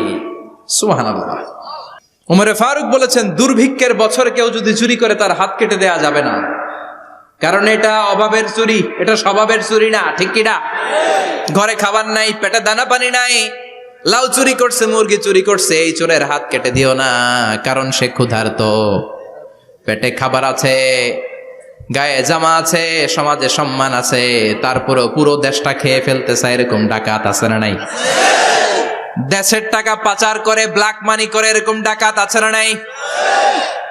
ঘুষ খেতে খেতে পেটটা এরকম হাতির মতো মোটা করেছে, এরকম ডাকাত আছে না নাই? দেশের সবকিছু লুণ্ঠন করে, এরকম আছে না নাই? এই ডাকাতদের হাত কাটার মধ্য দিয়ে হাত কাটার প্রোগ্রাম শুরু করতে হবে। এরকম একটা ডাকাতের হাত কেটে যদি দেশের গভর্নমেন্ট বাইতুল মোকাররমে জুমার নামাজের সামনে লাইভ সম্প্রচার করে, সারা বাংলাদেশের 18 কোটি মানুষ যদি দেখে, আর কেউ চুরি করবে? চুরি করার আগে 3 বার লাভ দিবে, জোরে কোন ঠিক কিনা? বনু মাখজুমিয়া গোত্রের এক নারী চুরিতে ধরা পড়ল। ভেরি প্রেস্টিজিয়াস এন্ড ডিগনিফাইড ফ্যামিলির মেয়ে। এলাকায় সম্ভ্রান্ত কিছু ফ্যামিলি থাকে না, এরকম বড় ফ্যামিলির মেয়ে। সব সাহাবারা বলল, এখন যদি নবী হাত কেটে দেয় মদিনাতে তো মারামারি হবে। ওসামা বিন যায়েদকে বলল, ওসামা, তুমি বিশ্বনবীর সবচেয়ে প্রিয় পাত্র, হুব্বু রাসূলিল্লাহ, তুমি যাও বিশ্বনবীরে বলো হাত যেন কেটে না দেয়। ওসামা যে বলে, নবী গো, সব সাহাবারা বলেছে এই মেয়ের হাত কাটলে মদিনায় ঝামেলা হবে, হাত কেটে দিয়েন না। এই কথা শুনে বিশ্বনবীর চেহারাটারে লাল করে দিল কে? বিশ্বনবী বললেন, ওসামা, কোত্থেকে এত বড় স্পর্ধা পেলি রে তুই ওসামা? এই আইনটা তো আমি বানাই নাই, আরশের উপর থেকে এই আইনটা নাজিল করেছে কে? আস-সারিকু ওয়াস-সারিকাতু ফাকতাউ আইদিয়াহুমা জাযাআম বিমা কাসাবা নাকালাম মিনাল্লাহ ওয়াল্লাহু আজিজুন হাকীম। সুবহানাল্লাহ পড়েন। If anyone steal something very precious from the society, from house, the government should cut down his right hand. দামি কিছু চুরি করলে গভর্নমেন্ট কাটবে, আমরা কাটতে পারবো? এটা সরকারের কাজ, সরকার ডান হাত কেটে দিবে। ওসামা, এটা আল্লাহর আইন। কেমন করে আল্লাহর আইনে তুমি সুপারিশ করতে আসো? কোন বানু মাখজুমিয়া গোত্রের মেয়ে? ওই মেয়ে তো দূরের কথা, আমার কলিজার টুকরা ফাতেমাও যদি চুরি করে, আমি রামদানিয়ে ফাতেমার ডান হাতটা এক কোপ দিয়ে কেটে দিতে এক মুহূর্ত দেরি করবো না রে ওসামা। জাস্টিস, ইনসাফ শিখে নাও। কেমন করে প্রতিষ্ঠা করেছে বিশ্বনবী, চিৎকার করে বলেন ঠিক কিনা? এগুলো হচ্ছে বিশ্বনবীর অভ্যাস, আচরণ। বিশ্বনবী ধীরস্থির ভাবে কথা বলতেন, তাড়াহুড়ো করতেন না। সাহাবারা বলতেন বিশ্বনবী যখন কথা বলতেন প্রতিটা শব্দ আলাদা করা যেত, প্রতিটা অক্ষর আলাদা করা যেত। আল্লাহু আকবার। আবার জরুরি কোনো কথা যখন বিশ্বনবী বলতেন ওইটাকে 3 বার বিশ্বনবী রিপিট করতেন। কয়বার? 3 বার। কারণ জরুরি। কারণ কি? যেন না ভুলে যায়, ভুল যেন না হয় 3 বার বলতেন। বিশ্বনবী একবার তাকওয়া নিয়ে ওয়াজ করতেছিলেন আর বলছিলেন তাকওয়া হা হুনা হা হুনা হা হুনা, তাকওয়া এইখানে এইখানে এইখানে। কয়বার বললেন? 3 বার। কারণ তাকওয়ার ওয়াজ কি কম গুরুত্বপূর্ণ নাকি বেশি গুরুত্বপূর্ণ? তাকওয়া মানে কার ভয়? যাদের হৃদয়ে আছে আল্লাহর ভয় তারা কবু পথ ভুলে যায় না। আল্লাহর প্রেম ছাড়া এই দুনিয়ায় কারো কাছে কোনো কিছু চায় না, ঠিক কি না? যাদের হৃদয়ে আছে আল্লাহর ভয় তারা কবু পথ ভুলে যায় না। আল্লাহর প্রেম ছাড়া এই দুনিয়ায় কারো কাছে কোনো কিছু চায় না। রাতের আধারে যারা সেজদাতে রয় দু চোখের শ্রুতে নদী যেন বয়। রাতের আধারে যারা সেজদাতে রয় দু চোখের শ্রুতে নদী যেন বয়। ছলনার হাতছানি যতই ডাকুক, ছলনার হাতছানি যতই ডাকুক, পেছনে ফিরেও সে তাকায় না। যাদের হৃদয়ে আছে আল্লাহর ভয় তারা কবু পথ ভুলে যায় না। আল্লাহর প্রেম ছাড়া এই দুনিয়া কারো কাছে কোনো কিছু চায় না। চিৎকার করে বলেন ঠিক কিনা? তাকওয়ার ওয়াজ করলেন, তাকওয়া মানে আল্লাহর ভয়। বিষ্ণুই বললেন তাকওয়া হা হুনা, তাকওয়া হা হুনা, তাকওয়া হা হুনা। তাকওয়া এই জায়গায়, তাকওয়া এই জায়গায়, তাকওয়া এই জায়গায়। যেহেতু এটা গুরুত্বপূর্ণ বিষ্ণুনবী 3 বার ইঙ্গিত করে বলেছেন। সুবহানাল্লাহ। বিষ্ণুনবী বলেন না তাকওয়া হা হুনা, তাকওয়া এইটা। বলেন না তাকওয়া হা হুনা, তাকওয়া এইটা। বলেন না তাকওয়া হা হুনা, তাকওয়া এইটা। জুব্বায় তাকওয়া, দাড়িতে তাকওয়া, টুপিতে তাকওয়া বলে নাই। তাকওয়ার আসল জায়গা হলো হৃদয়। এজন্য যাদের হৃদয়ে আল্লাহর ভয় আছে তারা কোনোদিন পথ হারাতে পারে, তাদেরকে সিরাতুল মুস্তাকিমের উপর দায়েম রাখে কে? কি সুন্দর অভ্যাস ছিল বিশ্বনবীর, মানার দরকার আছে না নাই? বিশ্বনবীর আরেকটা অভ্যাস ছিল, বাসি খাবার খেতেন না, জানেন? বাসি খেতেন না, অল্প খেতেন, কিন্তু যেটা খেতেন ভালোটা খেতেন। অল্প খেতেন কিন্তু যেটা খেতেন ভালো খেতেন। মধু খেতে পছন্দ করতেন, কিন্তু মধুর মধ্যে দুর্গন্ধওয়ালা একটা মধু আছে না, মাগাফির। বুখারীতে লম্বা ঘটনা, ওইদিকে যাব না। এই মাগাফিরের মধু উনি খেতে চাইতেন না। ভালো সুগন্ধিওয়ালা মধু তিনি বিশ্বনবী খেতে পছন্দ করতেন। বিশ্বনবীর খাবারের তালিকায় সবচেয়ে পছন্দনীয় তালিকায় ছিল এই মধু। মধু খেতেন, দুধ খেতেন, খেজুর খেতেন, জব খেতেন, বার্লি খেতেন, ছাগলের বাজুর মাংস খেতে পছন্দ করতেন, সিনার মাংস। সুবহানাল্লাহ কইবেন না? What a choice! কি চয়েস ছিল বিশ্বনবীর। বাজুর মাংস খেতেন, বিশ্বনবী লাউ খেতে পছন্দ করতেন, লাউ। রুম্মান ফল খেতে পছন্দ করতেন, রুম্মান মানে ডালিম। রুম্মান মানে কি? ডালিম খেতে পছন্দ করতেন। মাশরুম খেতে পছন্দ করতেন। সুবহানাল্লাহ পড়েন। মাশরুমের স্যুপ পাওয়া যায় না রেস্টুরেন্টে? বিশ্বনবী বলতেন আল কামআতু মিনাল মান্নি ওয়া মাউহা শিফাউন লিল আইন। এই কামআ মানে মাশরুম, ব্যাঙের ছাতা, এটা হলো মান্না সালোয়ার মতো দামি খাবার। আর এই মাশরুমের স্যুপ চোখের জন্য মহৌষধ। যাদের রাতকানা দিনকানা আছে মাশরুমের স্যুপ খান, চোখ ভালো করে দিবে কে? এজন্য বিশ্বনবী যেগুলো খেত এগুলো খাওয়ার দরকার আছে না নাই? বিশ্বনবীর যে সুন্দর চরিত্র ছিল, আচরণ ছিল, এগুলো পালনের দরকার আছে না নাই? তাহলে বিশ্বনবীর তিনটা কথা বলবো বলেছিলাম। প্রথম কথা ছিল দেখতে কেমন ছিল। অনেক কথা এত বলা যাবে না, সংক্ষেপে বললাম যে বিশ্বনবীর আচরণ কেমন ছিল। এখন শুনবো, শেষ কথা বলে যাই, বিশ্বনবীর ইন্টেলেকচুয়াল পাওয়ার কেমন ছিল, ওনার বুদ্ধিমত্তা কেমন ছিল। Our beloved prophet Muhammad, the last messenger, was a very good mediator. বিশ্বনবী ভালো মিডিয়েটর ছিলেন, বিশ্বনবী ভালো মধ্যস্থতাকারী ছিলেন। ঝগড়া লাগলে মিলাই দিতে পারতেন, চমৎকার। সুবহানাল্লাহ বাড়িতে যায়া জিমায় পড়ছেন? কষ্ট হচ্ছে? আর কয়েক মিনিট পড়বো, একটা তাকবীর দেন, লিল্লাহি তাকবীর। আল্লাহু আকবার। He was a very good mediator, মধ্যস্থতাকারী ব্যক্তিত্ব ছিলেন। স্বামী স্ত্রীর মধ্যে ঝগড়া লাগলে মিলাইয়া দিতেন, বন্ধু বন্ধু ঝগড়া মিলাইয়া দিতেন, সমাজে সমাজে মারামারি মিলাইয়া দিতেন। মক্কা থেকে মদিনায় যখন গেলেন, মদিনায় 120 বছরের একটা যুদ্ধ চলছিল, কেউ যুদ্ধটা থামাতে পারে না। বিশ্বনবী 7 দিনের ব্যবধানে যুদ্ধ থামিয়ে দিলে। সুবহানাল্লাহ। Intellectual capacity, very good mediator. এজন্য বিশ্বনবীর উম্মত যারা, তাদের অভ্যাস হবে ঝগড়া লাগায় দেওয়া যাবে না, মিলায় দিতে হবে, ঠিক কিনা?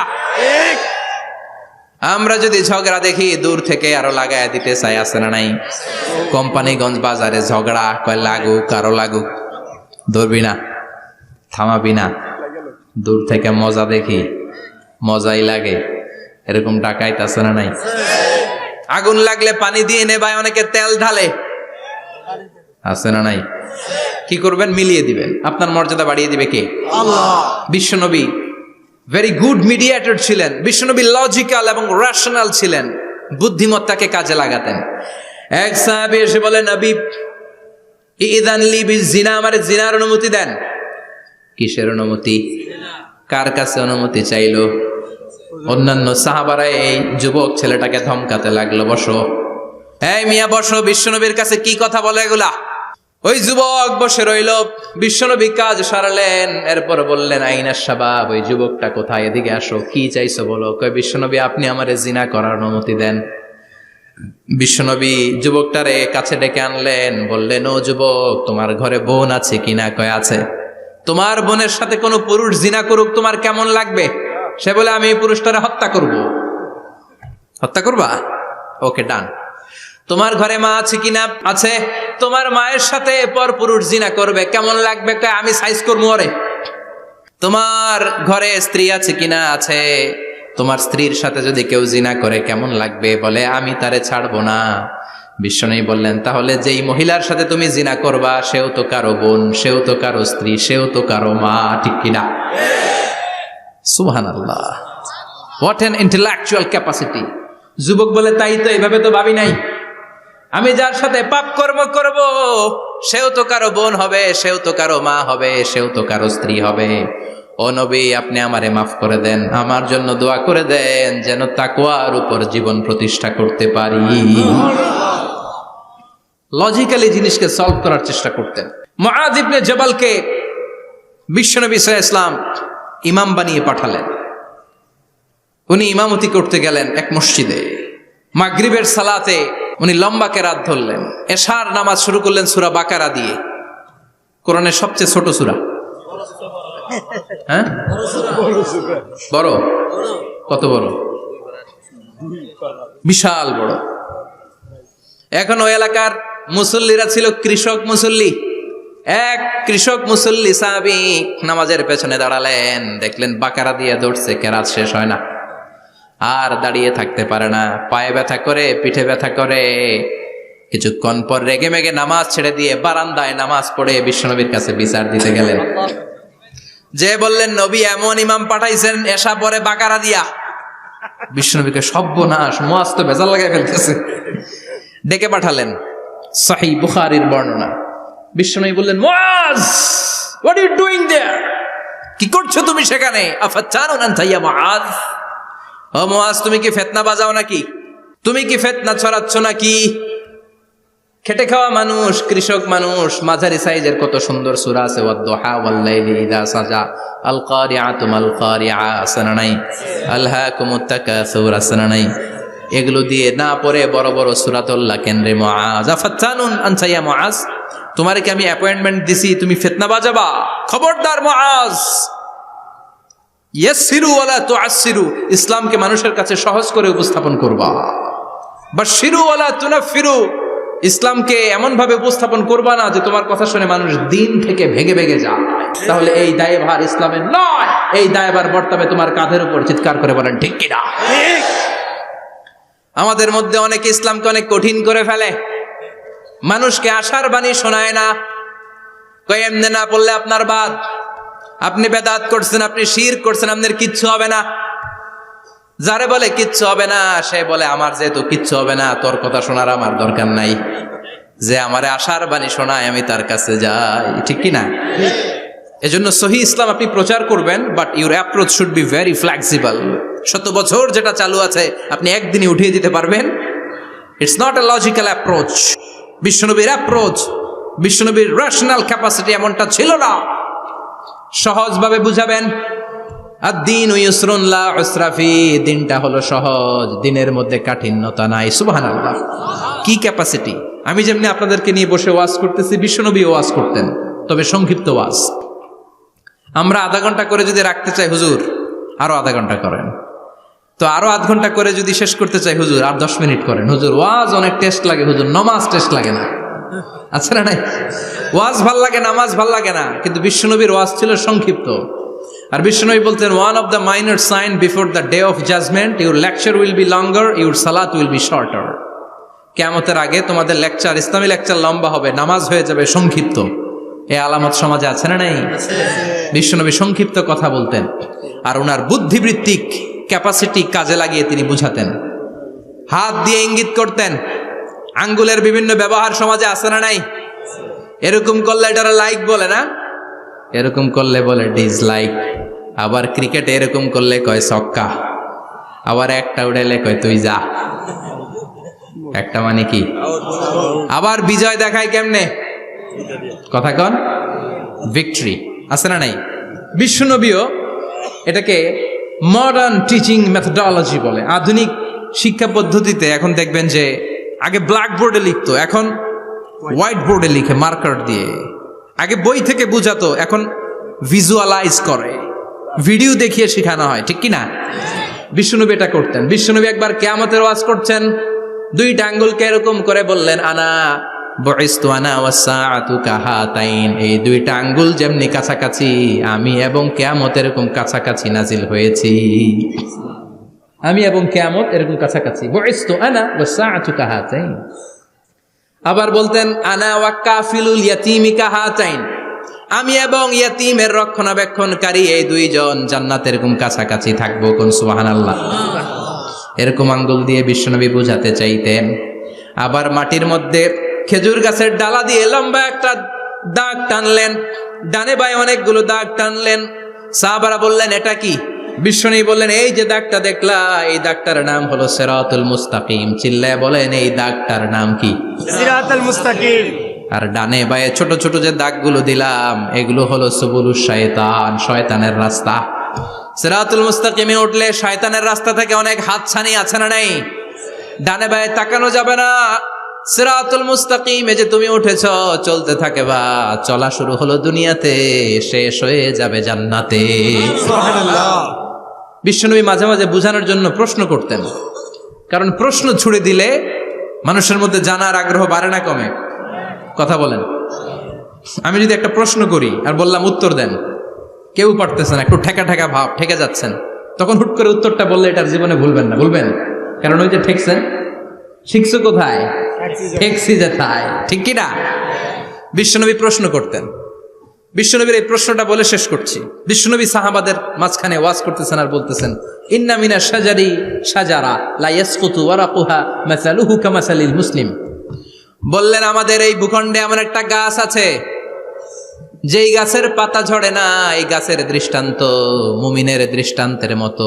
বলো তো গাছটা কি? কে জানো? কেউ কথা কয় না। কি গাছ? কি গাছ? কেউ কথা কয় না। কেউ বলতে পারে না। কেউ বলে শাজারাতুল বাওয়াদি, ওই ক্যাকটাস গাছ, পাহাড়ি গাছ, ওই গাছ, সেই গাছ। কেউ বলতে পারে নাই। বিষ্ণু বললেন, কেউ পারো নাই? সঠিকটা শুনে নাও, ইন্নাহা নাখলা, এটা খেজুর গাছ। সুবহানাল্লাহ পড়েন। সাহাবীরা ভাবছে এটা তো ঘরের পাশে আছে, এটা মনে কয় নাই। সব ঘরের চিপায় আরব দেশে খেজুর গাছ, সাহাবারা ভাবছে এটা তো ঘরের গাছ, এটা মনে হয় জিজ্ঞেস করে না, এই জন্য দূরে দূরে চিন্তা করছে। কোন সুবহানাল্লাহ। সব সাহাবীরা বাড়িতে ফিরে গেলেন। ওমরে ফারুক, ওনার ছেলে আব্দুল্লাহ ইবনে ওমরও গেল। আব্দুল্লাহ বলে, আব্বা, বিষ্ণুনবী যে জিজ্ঞেস করেছিল, বলো তো কোন গাছের পাতা ঝরে না, যেই গাছের দৃষ্টান্ত মুমিনের দৃষ্টান্তের মতো? আপনারা কেউ পারেন নাই, আমি কিন্তু জানতাম এটা খেজুর গাছ। ওমরে ফারুক বললেন, বেটা কইলি না কেন? কইতে পারলে নবীর সামনে আমার কলিজাটা এত বড় হয়ে যেত। আমার কলিজার টুকরা ছেলে পেড়েছে, কেউ পারে নাই। আব্দুল্লাহ বলে, বাপ চাচা আপনারা কেউ পারেন না, আমি কই কেমনে? শরম লাগছে, শরম। সুবহানাল্লাহ কইবেন না? QA session, questioning answering session করে বিশ্বনবী সাহাবাদেরকে শিখাতে চাইতেন। এজন্য এ নবী এমন নবী যে নবীর পুরো জীবনের প্রতিটি ইঞ্চি ইঞ্চি জায়গাতে আমাদের জন্য শিক্ষা আছে না নাই? এই শিক্ষাগুলো গ্রহণ করতে রাজি আছেন তো? যা শুনলাম আমল করতে রাজি আছেন তো? বিশ্বনবীর জীবনী গ্রন্থ বেশি বেশি স্টাডি করতে রাজি আছেন ইনশাআল্লাহ? 2-4 জন কইছে খালি। সবাই রাজি আছেন তো ইনশাআল্লাহ? যাদের ঘরে বিশ্বনবীর কোনো জীবনী নাই, বাংলা অনেক জীবনী গ্রন্থ পাওয়া যায়। বিশ্বনবীর জীবনী হচ্ছে আমাদের জন্য মডেল, ঠিক কি না? এবং এই মডেল অনুযায়ী যদি আমাদের জীবনকে আমরা সাজাতে পারি, জান্নাতের দুয়ারগুলো আমাদের জন্য খোলা রাখবে কে? আল্লাহ। আল্লাহ আমাদের সবাইকে কথাগুলো বুঝার ও আমল করার তৌফিক দান করুক। আমরা পড়ি আমিন। আমিন। যতগুলো কথা বলেছি কোরআন সুন্নাহর আলোকে বলেছি, বানিয়ে কিছু বলি নাই। তারপরেও আমার মনের অজান্তে কোনো মিস ইনফরমেশন যদি আমার মুখ ফসকে বেরিয়ে যায়, সেগুলো যেন আল্লাহ তাআলা আপনাদের স্মৃতিপট থেকে মুছে দেয়। আমরা পড়ি আমিন। সত্য, সুন্দর, কল্যাণকর, হকের পক্ষে যা বললাম তার সবটুকুন আল্লাহ তাআলা প্রথমে আমাকে এবং আপনাদের সবাইকে আমলের তৌফিক দান করে। আমরা পড়ি আমিন। আপনারা সবাই ভালো থাকবেন, সুস্থ থাকবেন, সুন্দর থাকবেন, কোরআনের সাথে থাকবেন। সুবহানাকাল্লাহুম্মা বিহামদিকা আশহাদু আল্লা ইলাহা ইল্লা আনতা আস্তাগফিরুকা ওয়া আতুবু ইলাইক। ইয়া রাব্বি লাকাল হামদু কামা ইয়ানবাগি লিজালালি ওয়াজহিকা ওয়া আযীমি সুলতানিক।